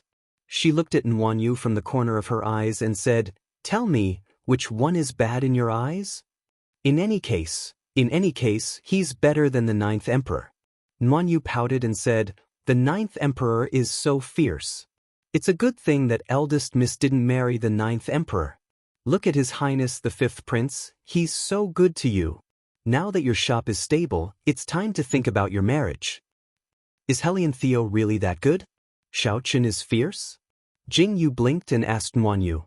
"Eldest miss?" Nuanyu looked at Jingyu with grievance and said, "I didn't dare to tell you this because I was afraid you'd be sad. It's been so long now, don't think about the Ninth Emperor anymore." "What's the matter?" Jingyu was slightly stunned. She looked at Nuanyu's expression with a strange feeling. "It's all in the past. It's fine if eldest miss doesn't know. Now, you just need to get along well with His Highness the Fifth Prince. Maybe you'll really become a prince's wife." Nuanyu said with a longing expression, "How impressive would it be when you return to the country?" "What nonsense are you talking about, little girl?" Jingyu hit Nuanyu in annoyance. She rested her chin on the soft couch and said, "Anyway, it's all in the past. Tell me, what's wrong with the Ninth Emperor?" "Miss, are you really not sad anymore?" Hearing this, Nuanyu carefully glanced at Jingyu and asked. Jingyu closed her eyes and responded faintly, as if nothing had happened. "Then this servant will really say it," Nuanyu said again. "If you want to say it, just say it. What's the point of all this nonsense?" Jingyu glared at Nuanyu. Nuanyu then squatted down beside Jingyu and said, "This servant heard that someone saw the Ninth Emperors outside the city on the day of eldest miss wedding. I also heard that the Ninth Emperors brought a woman with him. They said that she was the Ninth Emperor's lover. The Ninth Emperor is going to marry the First Lady, yet he still went to meet his lover in secret. This is too infuriating." Nuanyu said angrily, "Fortunately, eldest miss didn't marry the Ninth Emperors. Otherwise, I really don't know how to live in the future." "Wait." Jingyu's face was full of shock and confusion. She suddenly sat up straight and looked at Nuanyu in confusion, asking, "What did you just say?" "Someone saw Xiaoqun outside the city on the day of the wedding." "Are you sure it was outside the city? Who did you hear this from?" A series of questions were thrown out. Jingyu's emotions were a bit agitated. The vibrations in her chest were so clear, as if something incredible had broken through the layers of fog and was rushing towards her. This feeling of nervousness and fear made Jingyu's fingers tremble slightly. "Eldest miss, what's wrong?" Nuanyu looked at Jingyu, whose expression had suddenly changed, and asked in confusion. "Who did you hear this from? Who saw it?" Jingyu took a deep breath and glared at Nuanyu as she asked. It was second miss who said it. She said that the 9th emperors didn't come to pick up the bride on the day of the wedding and even went outside the city to meet his lover in secret. Eldest miss, what's wrong? Nuan Yu looked at Jing Yu, whose expression was changing unpredictably, and asked in confusion. Chapter 5:31. I'm fine. Let me calm down. Jing Yu took a deep breath. Her eyes were filled with emotions. The scene of the wedding day was still vivid in her mind. Nalan Yu's words rang out again and again. It was as if there was something hidden in the darkness that she hadn't noticed. Now that she thought about it carefully, everything seemed to be clear. Feng Chengin. Jing Yu took a deep breath. In the courtyard, Jing Yu sat upright on the soft couch. That day, Nalan Yu had used the old mountain to provoke her. Was that the place where she and Xiao Chen had made their love? Then she had brought up the matter of Xiao Chen being poisoned. Xiao Chen had willingly changed his blood? Helped her to explode? After that, she had found out about her different pupils. There were too few people who knew about her different pupils. If Jing Yu hadn't believed it before, then she was a bit shaken. She had said that Xiao Chen had searched the 4 countries to find someone who could control beasts. She had clearly told Jing Yu a piece of information. She had explained why Xiao Chen had appeared in the Roman forest and then cleverly brought Jing Yu back to the imperial city. Jing Yu hadn't thought that there was anything wrong with it before. But after Nalan Yu had told her, she couldn't help but think about it. After being together with Xiao Chen for so long, she didn't believe that Xiao Chen would lie to her. At that moment, she had even thought that she would ask him about it the next day. But Nalan Yu had said something else. That was Feng Qingyin. She had said that Xiao Chen wouldn't take her away. Jing Yu didn't believe her, but her heart had unconsciously followed Nalan Yu's words. She wanted to see what this woman wanted to do. Step by step, she had dug a bottomless pit without anyone noticing. Jing Yu knew that it could be a scam, but she couldn't help but jump in. She had followed the script that she had written in advance to the current situation. Nalan Yu. Jing Yu's hands slowly clenched. Her eyes flashed with a cold, killing intent. The scene at Feng Qingyin had always been a thorn in Jing Yu's heart. The clothes and purse that had been thrown to the side, as well as that ear-piercing sound. Jing Yu suddenly remembered that in that matter, Xiao Chen's face hadn't been there. What she had heard and seen were just her own thoughts. Everything was a meticulously planned scam. Jing Yu's expression.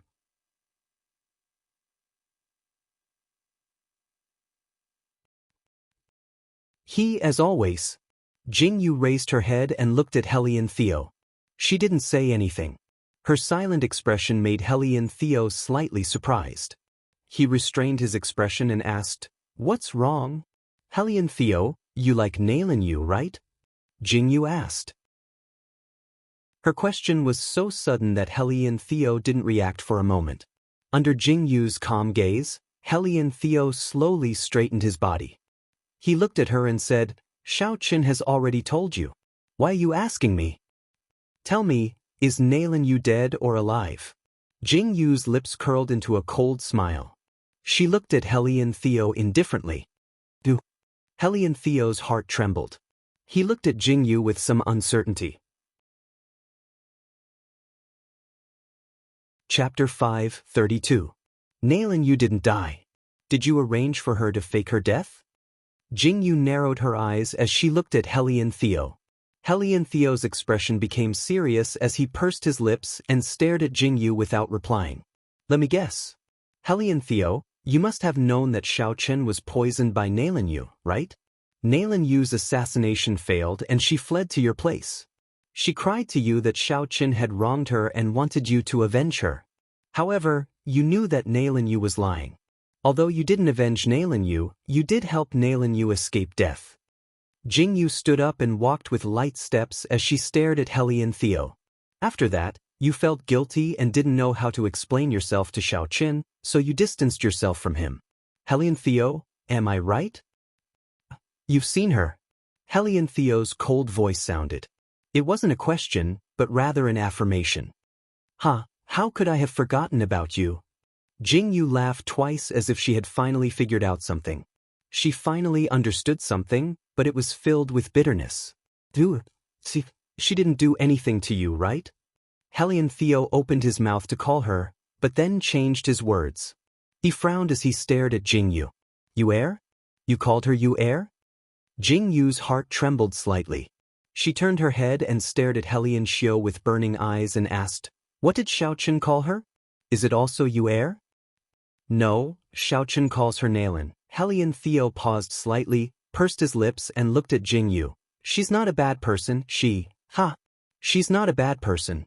Yes, she's not a bad person. She's not a bad person. She's not a bad person. She's not a bad person. She's not a bad person.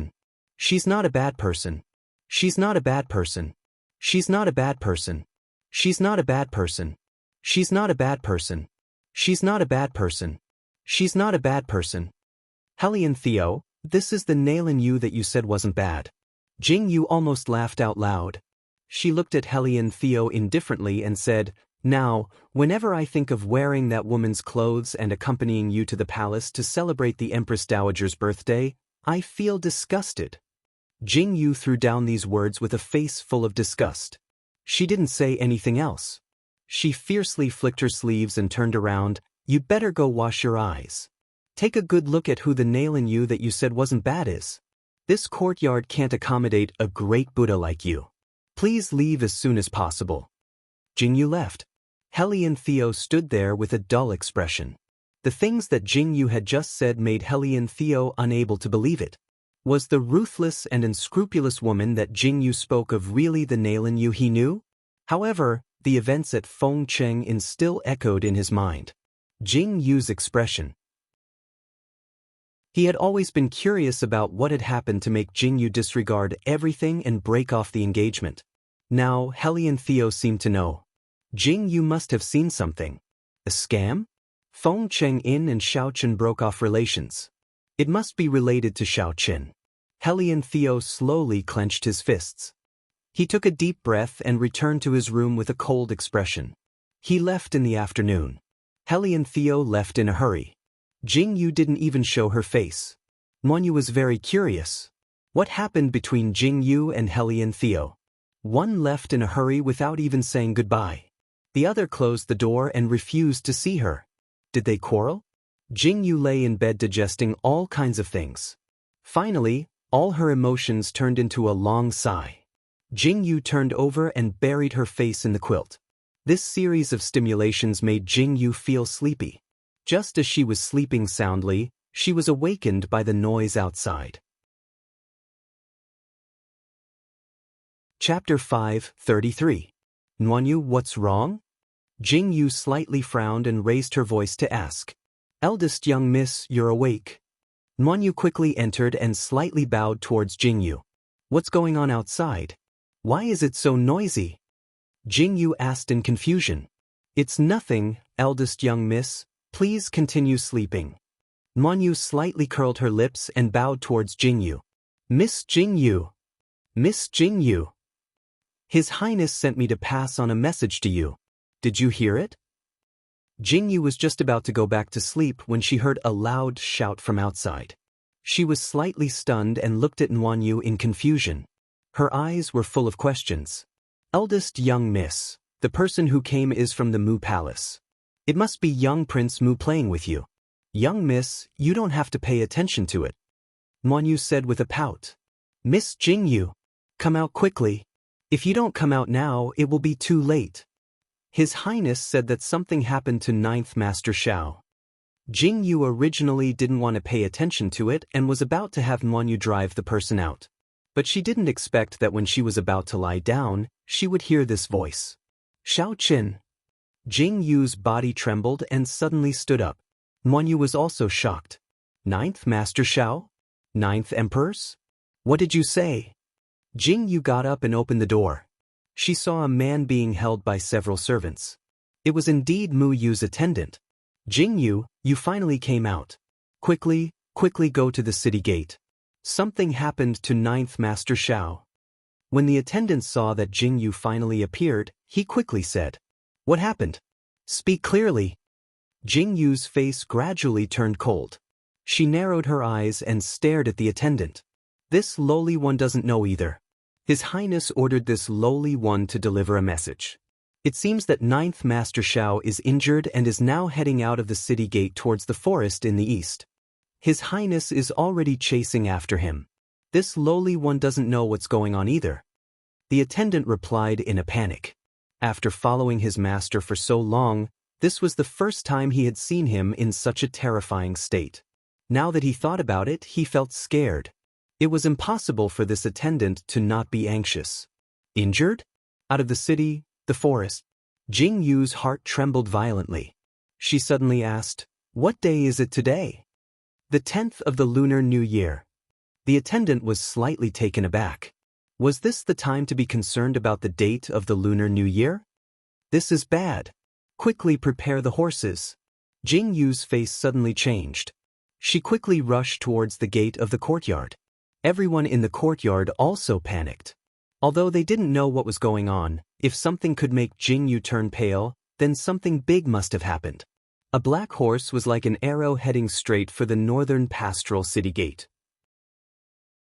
Helly and Theo also received the news a few minutes later. In the northern pastoral city, there was no one else who could make Jing Yu so anxious other than Xiao Qin. Pass down this prince's order. Clear the road for Jing Yu. Helly and Theo coldly ordered. His long and narrow eyes narrowed as he said, "Go prepare the horses." "Your Highness, your injury is still. Do you not understand this prince's words? Go prepare the horses." Helly and Theo ordered without hesitation. Immediately, the army appeared and cleared a path for Jing Yu. Jing Yu glanced at the army standing by the road and narrowed her eyes. When she was about to reach the city gate, Jing Yu raised her voice and shouted, "Help me thank Helly and Theo. Today's kindness will be written off." Hiya! Jing Yu's black horse rushed out of the city gate at the fastest speed and headed straight for the forest in the east. The general guarding the city gate was slightly stunned. He turned to look at the person beside him and said, "Did I hear wrongly? That woman actually called the fifth prince by his name?" Chapter 5:34. I didn't hear wrongly. The general beside him was also slightly stunned as he replied. Jing Yu anxiously walked towards the forest, but there were too many paths in the forest. Jing Yu wandered around for a long time but still couldn't find a way out. The sky gradually darkened. Jing Yu returned countless times and finally saw people and horses not far away. "Miss Jing Yu, you're here." Jing Yu had just arrived when Mu Yu came to greet her. Mu Yu was still wearing a flowery robe and the flowers on his head were crooked. It seemed that he had run in a hurry, so it was messy. When he saw Jing Yu, he immediately welcomed her with joy. "Where's Xiao Qin?" Jing Yu looked at Mu Yu and asked anxiously. "Inside." Mu Yu pointed inside. Jing Yu turned and walked inside. "Miss Jing Yu." Mu Yu suddenly called out to Jing Yu and said with some difficulty, "Ninth Master Shao won't let you in." "Miss Jing Yu, why don't you wait outside with me and we can talk about life?" "Miss Jing Yu, don't go." Jing Yu's face darkened as she stared at Mu Yu. She decisively ignored him and ran inside. After running for a while, she saw the black veil that had been hung up. It was hung up in a hurry and was not hung up properly. "Who is it?" Jing Yu had just walked in when she heard Xing Yi's shout. "It's me." Jing Yu responded and quickly ran towards the black veil. She raised her hand and lifted the black veil. Imperial concubine? Xing Yi and Xing Er were originally on guard. When they saw Jing Yu, they suddenly froze and called out in a daze. "Where's Xiao Qin?" Jing Yu asked anxiously as she looked at the two of them. Xing Yi and Xing Er moved aside. Jing Yu then saw Xiao Qin lying in a bathtub not far away. His face was completely pale, and his eyes were tightly shut. Jing Yu's heart skipped a beat. Master's poison flared up and caused internal injuries. "We've already given Master medicine, but it's useless." Xing Yi's deep voice sounded. "Internal injuries? What internal injuries?" Jing Yu asked as she looked at Xing Yi and Xing Er. On the day of the wedding with the Imperial Consort, Master's wet nurse madam was kidnapped by bandits. Master took a risk and went to rescue her alone. He was injured while saving her.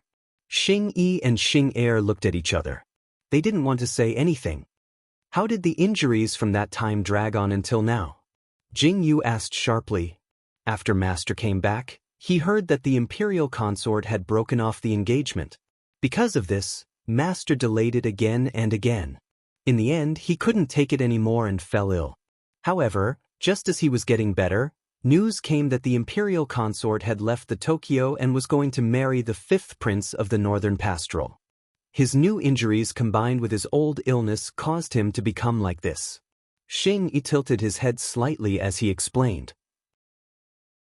In order to chase after the Imperial Consort, Master forced godly Dr. Qin Gu to give him medicine to prolong his life. He endured his injuries and chased after the Northern Pastoral. Last month, godly Dr. Qin Gu finished his medicine. We tried to persuade Master to return to the country, but Master was unwilling. He said that godly Dr. Qin Gu would be coming soon, but he didn't expect his injuries to flare up so quickly. Jing Yu's face was filled with shock. It turned out that Xiao Qin had hidden so many things behind her back without her knowledge. She finally understood why Xiao Qin hadn't come to fetch the bride. His wet nurse had been kidnapped and Xiao Qin had gone to rescue her alone. He had been seriously injured because of this, but she had still heartlessly broken his heart and broken off the engagement. Chapter 5:35. For so long, Xiao Qin had ignored his pain to chase after her, but because of that ridiculous incident, she had avoided him and didn't even give him a chance to explain himself. How could this be? Xiao Qin. Jing Yu staggered and walked towards Xiao Qin with a pale face. Her knees gave way, and she knelt beside Xiao Qin's bathtub. She looked at Xiao Qin's tightly shut eyes, pale face, and bruised lips. Her heart was in so much pain that it almost suffocated her. What's wrong with him? Why won't he open his eyes? Jing Yu reached out with a trembling hand to touch Xiao Qin's face and asked in a trembling voice.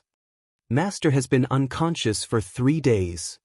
Xing Yi swallowed with difficulty and said, this subordinate has invited countless doctors, but none of them were able to wake Master up.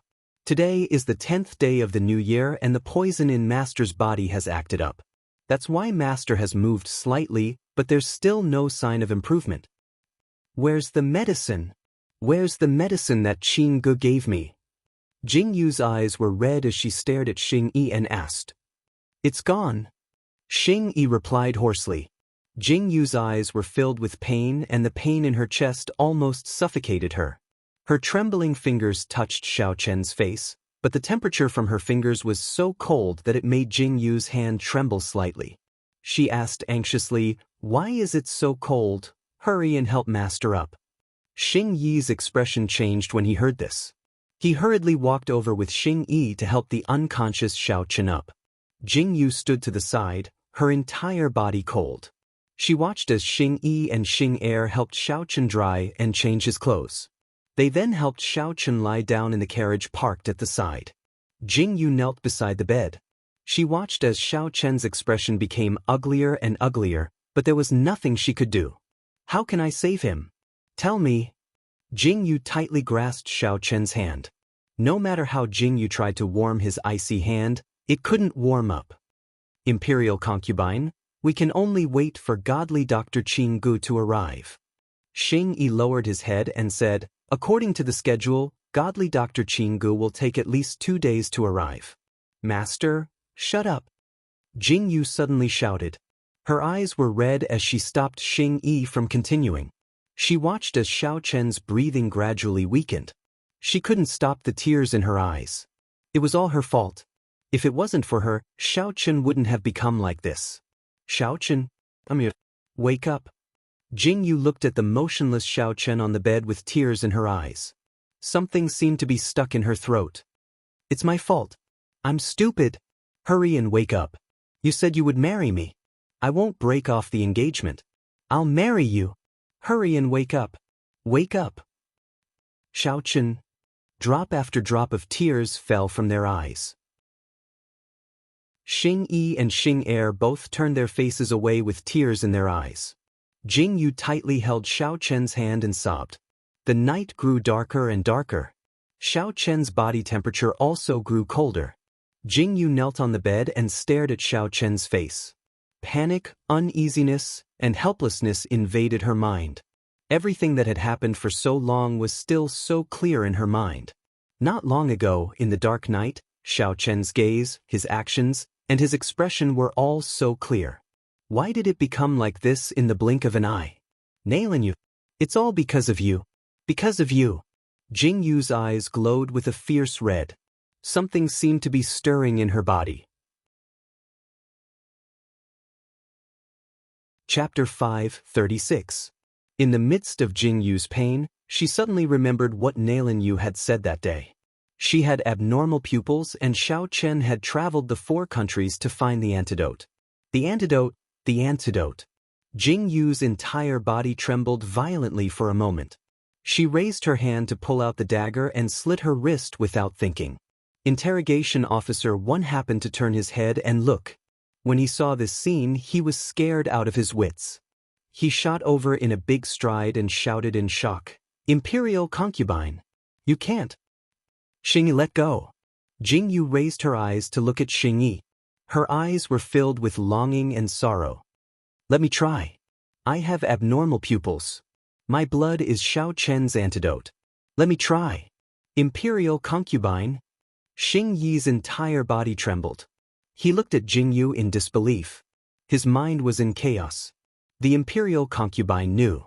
But how did the Imperial concubine know that her blood was the antidote? Xingyi unconsciously let go of her hand. Jingyu didn't hesitate any longer and slit her wrist. She lifted Xiao Chen's head and placed the wound on Xiao Chen's mouth. However, Xiao Chen was unconscious and wouldn't drink it. Jingyu was so anxious that tears almost came out of her eyes. The wound on her wrist was bleeding everywhere. Drinka? Xiao Chen drinka? Jingyu was burning with anxiety. She suddenly raised her hand and placed the wound in her mouth. She sucked her own blood and bent down to deliver it into Xiao Chen's mouth. Finally, she made Xiao Chen drink it. Jingyu repeated this 4 or 5 times. Xingyi, who was standing at the side, watched this scene in shock. He felt as if his chest had been hit hard. When Jingyu wanted to continue, he grabbed Jingyu's hand and said solemnly, "Enough, Imperial concubine. Enough. Xiao Chen can be saved, right?" Jingyu's face was slightly pale. Too much blood had been wasted and the wound was very deep. However, at this moment, Jingyu's eyes were filled with stars and she was in high spirits. He can definitely be saved. If you dare to die, I will marry someone else. Jingyu's eyes were slightly dazed. She looked at Xiao Chen's face. Her body swayed slightly and she fell to one side. Imperial concubine. Xingyi quickly caught Jingyu. Seeing that Jingyu's wound was still bleeding and her pale face, he slowly tightened his hand. He turned to look at Xing'er, who was standing outside the carriage with a similarly complicated expression, and said, "Quickly go get the medicine and bandage the Imperial concubine's wound." Jingyu's final consciousness dissipated. She had a very, very long dream. It was a very chaotic dream. One moment, it was her family, and the next moment, it was her enemy. Modern and ancient scenes interspersed. In the end, she saw Xiao Chen die in front of her with his face covered in blood. In that moment, Jingyu felt as if her heart had been viciously stabbed by a knife. Don't. Jingyu's forehead was covered in sweat. Under a panicked cry, Jingyu suddenly opened her eyes. Her surroundings were still dark. Jingyu slowly let out a breath. So it was a dream. Immediately, she seemed to have thought of something. Her entire body trembled, and she looked around. Her surroundings were pitch black. Jingyu got off the bed and discovered that she was inside a room and not in the carriage outside the forest. When did she come back? Where was Xiao Chen? As Jingyu frowned, the door was pushed open. Jingyu raised her eyes to look. Monyu was carrying a lantern and walking in.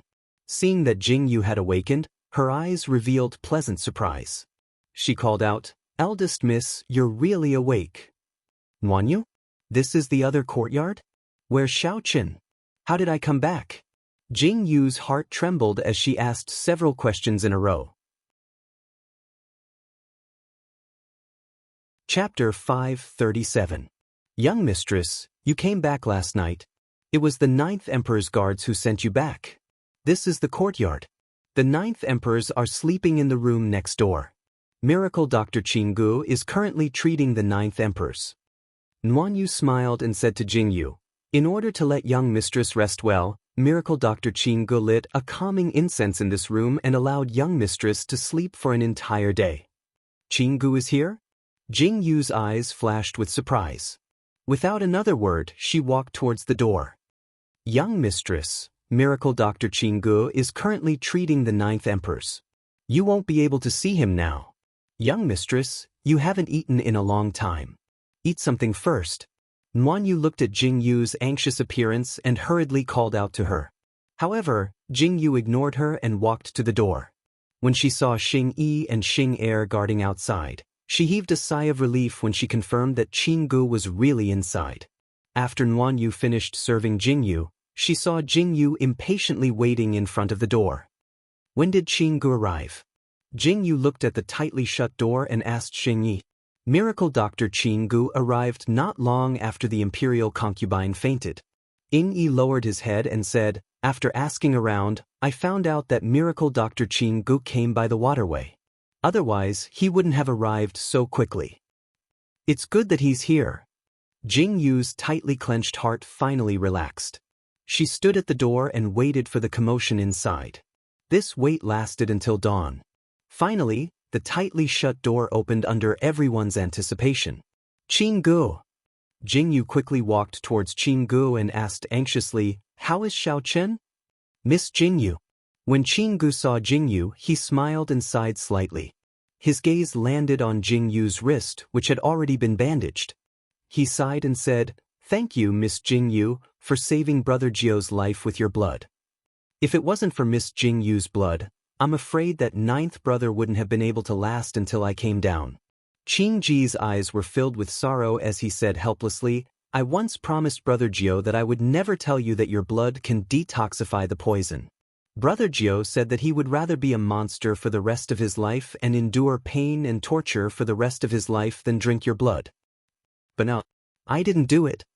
Qinggu solemnly bowed to Jingyu and said sincerely, Miss Jingyu, 9th brother did go to the forest to search for the beast tamer with other pupils. However, his initial desire to obtain blood vanished like smoke after meeting you. Please believe me, 9th brother has never let you down. Qinggu looked at Jingyu with burning eyes as he said these words. Jingyu was already filled with shock. So that's how it is. Xiao Chen, you're so silly. Why didn't you tell me the truth? You've endured so much by yourself. If it could save you, my blood would be nothing. Nothing. Jingyu's eyes reddened as she looked at Qinggu and moved aside to make way for him. She said faintly, 9th brother's life is no longer in danger. The poison has been removed. His internal injuries will recover after a month of recuperation. He is still in a coma for the time being. I believe that the first person 9th brother will want to see when he wakes up will be you. Jingyu walked into the room with trembling steps. This was her room. Helly and Theo had moved into the room she used to sleep in, so Jingyu had never moved back. She had been living here all this time. She must have placed Xiao Chen in her room in a moment of panic last night.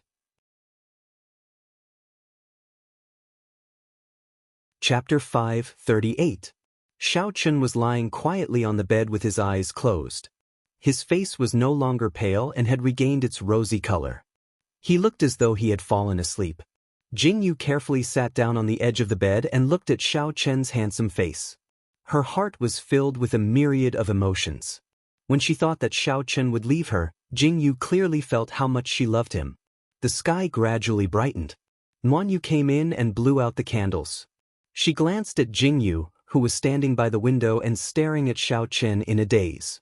She sighed silently and turned to close the door. Jingyu hugged Xiao Chen's hand and rested on the edge of the bed. She wanted to rest for a while, but she didn't expect that someone would pass out as soon as she closed her eyes. Perhaps it was because her nervous heart had finally relaxed, or perhaps it was because the warmth from Xiao Chen's hand was no longer cold. It was so warm that Jingyu couldn't help but fall asleep. Sunlight spilled through the window onto the floor. In the quiet room, Xiao Chen, who had been sleeping for so long, finally opened his eyes slowly. There was a moment of confusion in his dark eyes.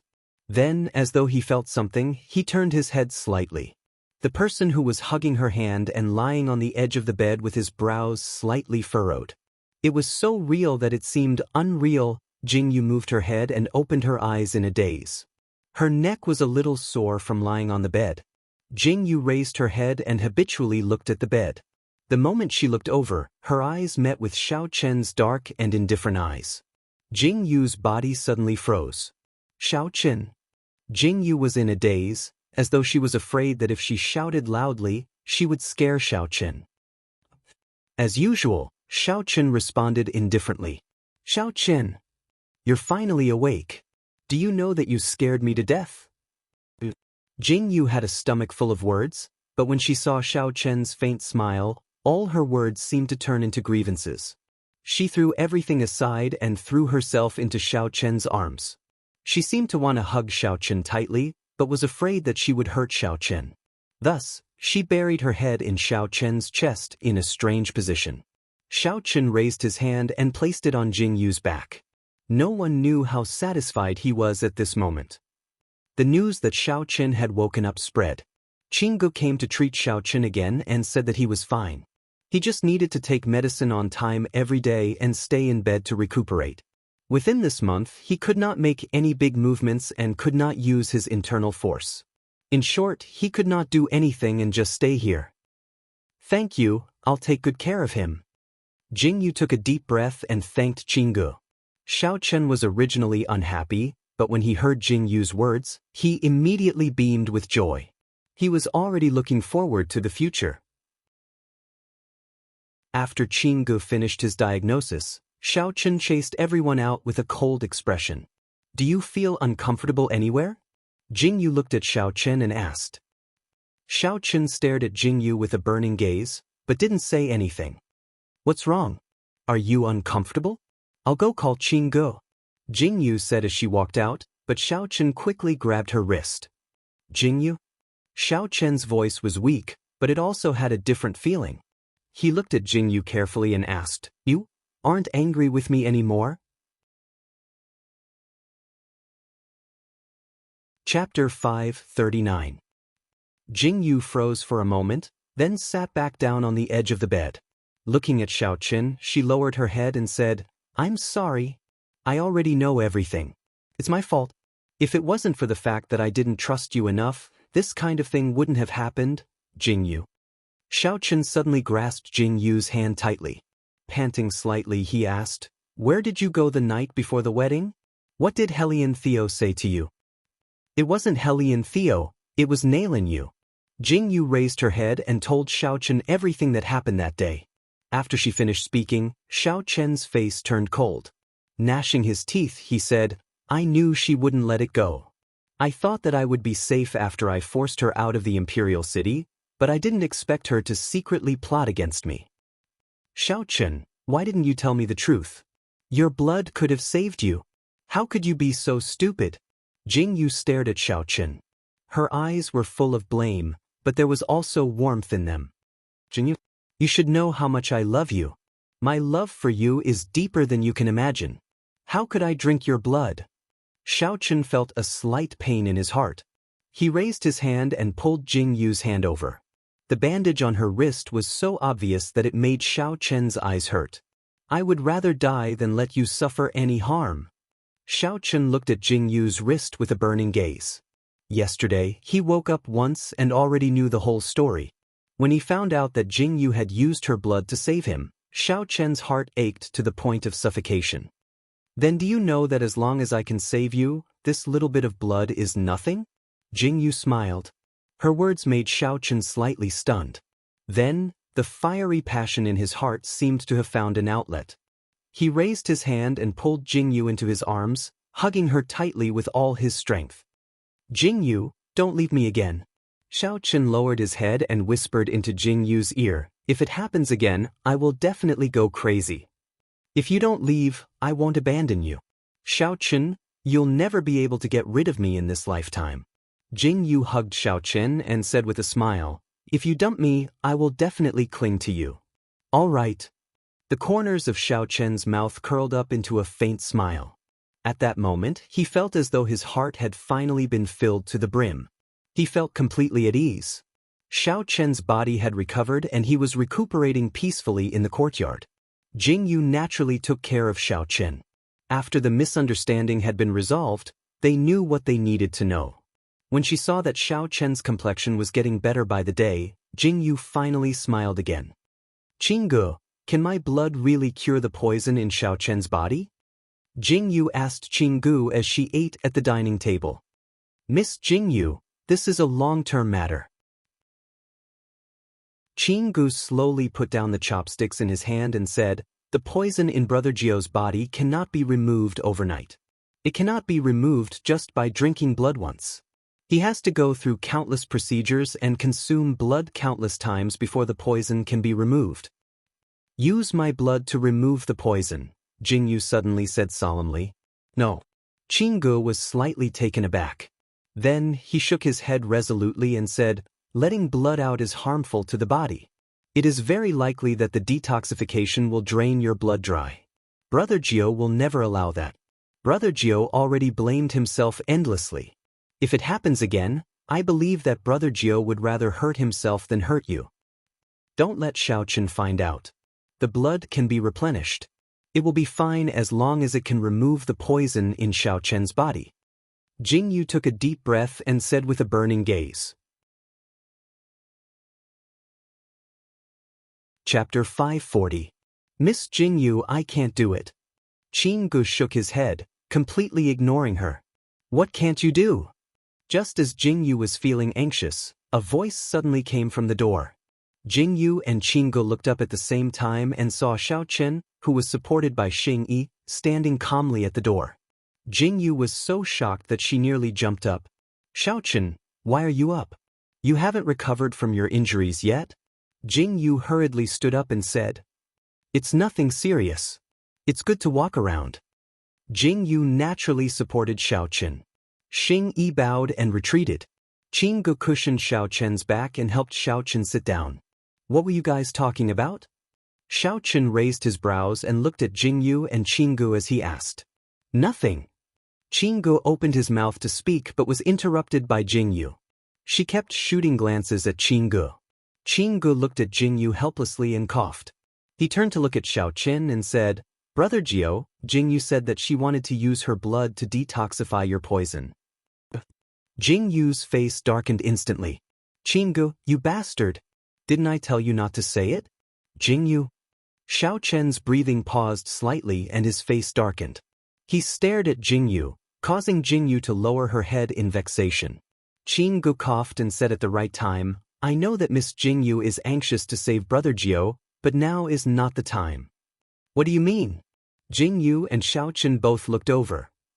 "Brother Jiu, I came to find you for another matter. We finally found the whereabouts of the black blood Ganoderma that we have been looking for 5 years. This is also the reason why I agreed to come to the northern pastoral this time." Qinggu looked at Xiao Chen excitedly. "Are you serious?" Xiao Chen's face was also full of surprise. "Black blood Ganoderma? What's that?" Jing Yu blinked in confusion. Although the black blood Ganoderma is precious, a complete black blood Ganoderma is a rare treasure in the world.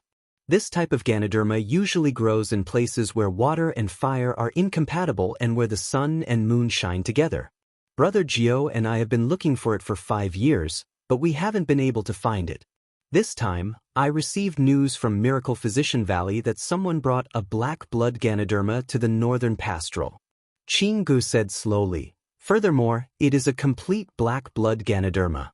From the leaves to the roots, everything is complete without a trace of damage. As long as we can get this black blood Ganoderma and a drop of blood from Miss Jing Yu's fingertip, Brother Jiu's poison will be completely cured." "Really?" Jing Yu's eyes widened when she heard this. Her face was full of surprise. "No, not even a drop of blood." Xiao Chen was originally quite happy, but when he heard the second half of Qing Ji's sentence, his face instantly turned cold. "Xiao Chen, it's just a drop of blood." "It's fine."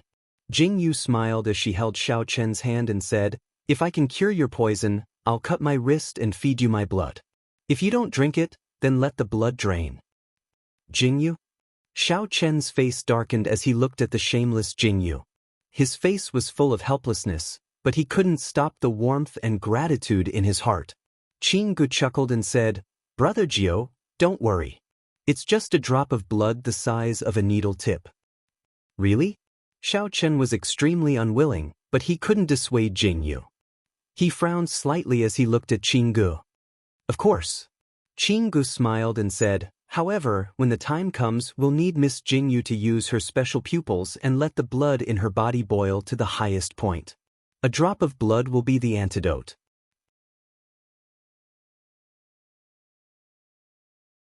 Chapter 541. No problem. Jingyu answered with a smile. This wasn't a difficult task for Jingyu. She looked at Jingyu and asked, "Where is the black blood Lingji mushroom now? Let's go buy it and detoxify Xiao Chen as soon as possible." "I'm afraid it won't be that easy." Jingyu shook his head slowly and said, "According to the news, this medicine entered the Northern Pastoral with an unknown group of people. In half a month, the Northern Pastoral will hold a ceremony. If I'm not wrong, this medicine must be a tribute to the Northern Pastoral Palace. If it really enters the palace, then it'll be troublesome." Xiao Chen's face slowly darkened. "That's easy. Before it enters the palace, we'll just snatch it." Jingyu spread out her hands. Her words stunned Xiao Chen and Jingyu. Xiao Chen held his forehead and looked at Jingyu helplessly. He said, "This black blood Lingji mushroom isn't an ordinary medicine. It must be hidden very well. There might even be people with strong martial arts guarding it. How can we just snatch it?" "That's true." Jingyu laughed dryly. She supported her head with her hands and was at a loss. What should she do now? "We have to think of a foolproof plan." Jingyu said with a slight frown. "By the way, is this black blood Lingji mushroom a miracle medicine that everyone knows about?" Jingyu blinked and asked Jingyu. "That's not the case. This black blood Lingji mushroom looks very similar to a black Lingji mushroom. If you don't often distinguish between herbs, you won't be able to recognize it. Secondly, this black blood Lingji mushroom isn't impossible to buy. Although it's precious, it's hard to find a complete stock. Only a few people know about it." After Jingyu finished speaking, Jingyu's eyes suddenly lit up. "According to what you said, even if someone gets their hands on it, it's very likely that they won't be able to tell if it's real or fake?" Jingyu's eyes flickered as she asked. "You could say that." Jingyu frowned and said, "But since the news about this black blood Ganoderma has spread, it must have been identified." That's not necessarily true. What if I made a mistake?" Jingyu laughed twice and said, "Even if it is real, I will make it fake." Xiao Chen raised his eyebrows in surprise. Jingyu also looked over in confusion. "Leave the matter of the black blood Lingji to me. Let's wait for a good show." Jingyu grinned. Her mysterious look made Xiao Chen and Jingyu even more curious. They had no idea what Jingyu was thinking and what she was going to do. In the evening, Jingyu had just come out of the shower when she saw someone lying on her bed, resting with his eyes closed. "Xiao Chen, why did you come over?" Jingyu looked at the closed door and asked Xiao Chen in confusion. "I wanted to come over, so I came over." Xiao Chen looked at Jingyu with shining eyes and reached out his hand to her. Jingyu stepped forward and handed her hand to Xiao Chen. She climbed onto the bed and said with a frown, "Your injury hasn't healed yet. Why did you run around?" "I didn't run. I walked over." Xiao Chen looked up at Jingyu. Her delicate eyes had a moving temperament. They had been separated for more than 4 months, but it felt like 4 years. He missed her deeply. Now, looking at Jingyu, he couldn't get enough of her. Jingyu was amused by Xiao Chen's words. Her eyes were as bright as stars, which made Xiao Chen slightly absent-minded. He raised his hand to caress Jingyu's cheek and moved his finger to the corner of Jingyu's eyes. His eyes darkened slightly. Jingyu held Xiao Chen's big hand and rubbed it. She leaned towards Xiao Chen and asked with a wink, "What's wrong?" Chapter 542. Jingyu, you broke off our engagement. Xiao Chen hugged Jingyu in his arms and said, will you marry me now? Are you still willing to marry me? Jingyu was stunned for a moment before she smiled. Xiao Chen hugged Jingyu tightly and answered in a deep voice. He buried his head in Jingyu's hair, and her familiar scent filled his nose. That scent was like poison that had seeped into his body unknowingly. From then on, he loved her so much that he couldn't extricate himself. Jingyu? Xiao Chen's gentle voice sounded in Jingyu's ear under the candlelight. Their eyes met, and they were filled with love. It was so real and touching that they could clearly feel each other's feelings. Xiao Chen's body trembled and he couldn't hold it in any longer. Just as Xiao Chen couldn't wait to continue, there was a sudden earth-shattering knock on the door. Xiao Chen, who was about to make a move, stopped abruptly and ignored the knocking. Xiao Chen, someone is knocking on the door. Jingyu was shocked. She quickly pushed Xiao Chen's head away and pulled the blanket over herself. Don't worry about him. Xiao Chen couldn't let Jingyu cover him. He raised his hand and was about to pull the blanket away. Ninth brother. Something bad has happened. Come out quickly. Something has happened to the black blood Ganoderma. Xiao Chen was about to move when Qing Ji's shouts came from outside. If it was something else, Xiao Chen could ignore it, but this was the black blood Ganoderma. Xiao Chen, go quickly. Nothing can happen to the black blood Ganoderma. Jingyu quickly pushed Xiao Chen and said, damn it. Xiao Chen was full of gloominess. He glanced at Jingyu and felt his temples throbbing. He gritted his teeth and said, Qinggu, you better be in trouble. Jingyu shivered and looked at Xiao Chen, who stood up and quickly put on his clothes. She silently mourned for Qinggu.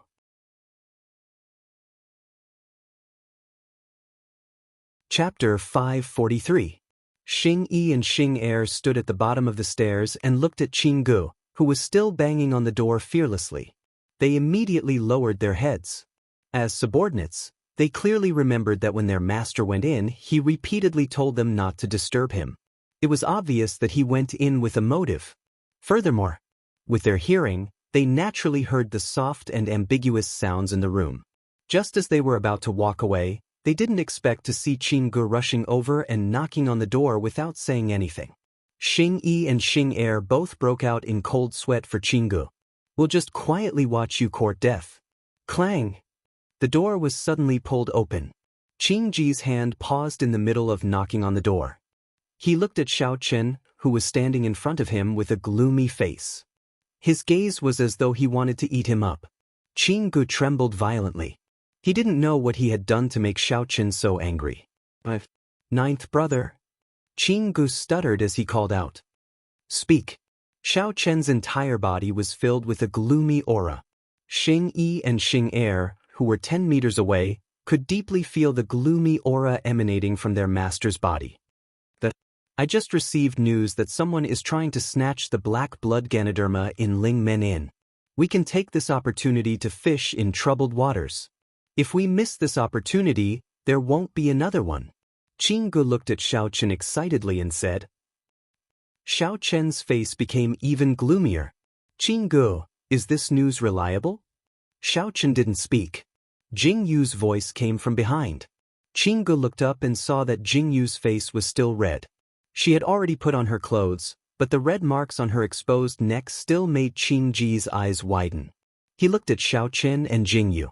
Suddenly, he seemed to have thought of something and sucked in a breath of cold air. I didn't know that you guys. Qinggu stuttered and didn't know what to do. Jingyu's face turned red again. Xiao Chen's face became even darker. He stared at Qinggu gloomily and said, Are you done? If you're done, get lost. I'll get lost, I'll get lost. Qinggu quickly ran down the stairs. Thinking about the black blood Ganoderma, he braced himself and asked, What about the black blood Ganoderma? Prepare the horse, we'll be there soon. Xiao Chen said expressionlessly and closed the door with a bang. Qinggu shrunk his neck and wanted to slap himself. Why didn't he come earlier or later? Why did he have to come at such a critical moment? Qinggu was annoyed. When he passed by Xing Yi and Xing Er, he saw them trying to hold back their laughter. He wanted to hit himself with a hammer. In the room, Xiao Chen's face was dark. Jingyu looked at Xiao Chen and her eyes were full of smiles. Make it up to me next time. Xiao Chen hugged Jingyu's waist and gently kissed Jingyu's lips. He walked into the room and changed his clothes. Jingyu also tidied up. Since they were going to fish in troubled waters, they naturally had to bring all their weapons. After Jingyu and Xiao Chen came out, Xinggu, Xingyi, and Xing'er were already waiting at the door. The night was deep, so everyone mounted their horses and rushed to their destination. Although it was already late at night, there was almost no difference between late and late at night in the imperial city. The streets were also lively. This lively place was naturally the brothel area, and Ling Men Inn was behind it. For convenience, Jingyu and the others directly passed through the brothel street. Chapter 544. Since someone was riding a horse in the middle of the night, it naturally caused a lot of gossip. Fortunately, Jingyu and Xiao Chen's group arrived quickly and left after a few words. When Jingyu and Xiao Chen's group arrived at Ling Men Inn, the fight was already in full swing. From the looks of it, it seemed like the forces of the Jianghu were fighting. In order to make it easier for them to attack, Jingyu and Xiao Chen's group didn't attack directly. Instead, they hid at the side and observed the situation. The two forces were fighting, and there seemed to be a lot of people secretly watching. Jingyu frowned slightly. If this continued, it wouldn't be good for them. It would be better to stir up this pot of water. Jingyu rolled her eyes and raised her hand to summon Xingyi and Xing'er. You two go up. It's best if you fight like enemies. While fighting, talk about something like blood, Lingji. Then fight your way to their side. Jingyu whispered into Xingyi and Xing'er's ears. Xingyi and Xing'er heard this and nodded repeatedly. After saying that, Interrogation Officer 1 and Interrogation Officer 2 rubbed their palms together and charged forward. With the sudden addition of Interrogation Officer 1 and Interrogation Officer 2, the people hiding in the dark were all confused. Moreover, the two of them had been fighting all the time, so they had no idea what was going on at all. They could only vaguely hear that it seemed to be because of the black blood Ganoderma? Could it be another black blood Lingji? The scene was chaotic. Some people didn't understand what was going on, but they felt that it was time to attack. They all joined in. With one person taking the lead, the others naturally couldn't help but join in. In an instant, the fight became a mess. At first, the owner of the inn came out to persuade them. Now that the situation was out of control, it was too late to escape. How could he care about persuading them? This old man lost today. Don't you want the black blood Ganoderma? The black-clothed old man seemed to have sensed that the situation was not right. After being hit by the palm, he finally couldn't take it anymore. Jingyu was watching the show happily from the side. When she heard these words, her whole body suddenly trembled and tensed up. Get ready. Jingyu focused all her attention on the old man's movements. Since you want it, then take it. As the old man spoke, he flung a box from his chest into the air. The old man then leaped out of the battle circle. Everyone was already envious and tried their best to snatch the box. Just as Jingyu was about to join in, Qinggu pressed down on her shoulder. That's not black blood Ganoderma. Qinggu quickly opened his mouth and said, a complete black blood Ganoderma doesn't fit in such a big box. It's at most the size of a palm. Go after that old man. Qinggu reined in his horse and chased after the old man. He explained, when a black blood Ganoderma grows up, its roots will burst and give birth to a new Ganoderma. The smaller the Ganoderma, the more complete it will be. So what the old man threw out was only a bait and he escaped. I see. Jingyu suddenly understood. The fight over there had reached a climax. No one had noticed that Xingyi and Xing'er had quietly left the scene. Jingyu, Xiao Chen, and the rest quickly chased after the old man. The black-robed old man galloped out of the city. Jingyu, Xiao Chen, and the rest chased after him. The old man was injured and couldn't run far. Xiao Chen's body hadn't fully recovered yet. Jingyu gave Xingyi a look. Xingyi and Xing'er both nodded slightly. They raised their whips with all their might and galloped forward. Chapter 545. If they continued forward, they would be heading out of the city. If they let this person escape, it would be difficult to chase after him. Jing Yu and Xiao Chen clearly knew how difficult it would be. Jing Yu's eyes turned cold. Just as she was about to give chase, she suddenly noticed that Xiao Chen's horse was slowing down. "Xiao Chen, what's wrong with you?" Jing Yu was shocked and quickly reined in her horse. Qing Gu was also shocked. Xing Yi and Xing Er chased after him with all their might, but they couldn't overtake him. Xiao Chen's face was pale as he clutched his chest. It was obvious that he had aggravated his internal injuries. "I'm fine. Hurry up and chase after him," Xiao Chen said as he shook his head slightly. "No." Jing Yu rejected him without even thinking about it. On the other side, Interrogation Officer 1 and Interrogation Officer 2 had already gone far away. Just as the old man was about to dash out of the city gates suddenly descended slowly and closed just like that. Chaotic footsteps could be heard all around them. Countless soldiers with bows and arrows appeared from all directions. Jing Yu supported Xiao Chen and looked at the sudden change in front of her in shock. She couldn't recover from her shock for a long time. The old man was surrounded. "His Highness the Fifth Prince has ordered us to arrest the criminal of the imperial court. Take him down." The soldiers immediately took action, completely ignoring the old man's angry roars and struggles. "This?" Qing Gu was stunned.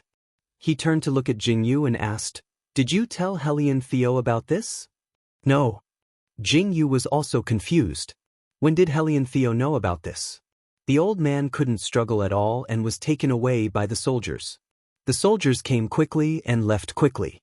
They completely ignored Jing Yu's group and didn't even show their faces.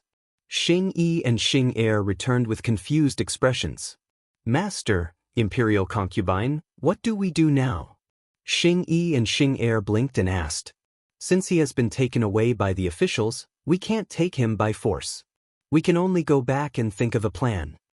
Jing Yu frowned slightly as she looked at Xiao Chen and said, "Are you okay? Do you feel uncomfortable anywhere?" "Qing Gu is here. What can happen to me?" Xiao Chen rested for a while and his expression improved. Jing Yu saw this and sighed in relief. After going around in circles for so long, she didn't expect that she would end up working for someone else. She was actually taken away by Helian Theo's people. Did she have to beg Helian Theo for help?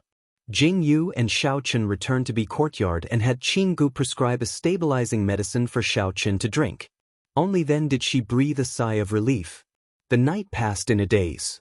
After dawn, people came and went on the streets. It was as if no one knew about what happened last night. Eldest Miss, Eldest Miss. Early in the morning, Jing Yu was exhausted from last night and was sleeping soundly when she heard Muan Yu's loud shouts. She frowned and raised her hand to pull the quilt over her head to block out the sounds outside. "Eldest Miss, wake up." Muan Yu stood by the bed and called out to the bed frame. "His Highness the Fifth Prince sent someone to deliver something. He said that he picked it up last night and gave it to Eldest Miss to play with." "What?" Jing Yu originally planned to ignore it, but when she heard about what happened last night, she suddenly jumped up. She lifted the bed frame and stared at Muan Yu with wide eyes. "What did Helian Theo send? Where is the person who delivered it?" "That person left after putting it down. It's in the main hall." Muan Yu blinked and replied. "You're tuning in to the Passion Pages YouTube channel. We're so grateful for your support and don't forget to subscribe to join us on this incredible journey through captivating stories. Your generosity through donations truly makes a world of difference, as it's the primary source of revenue that allows me to expand and enhance this channel for you. Thank you from the bottom of my heart for being a part of this adventure.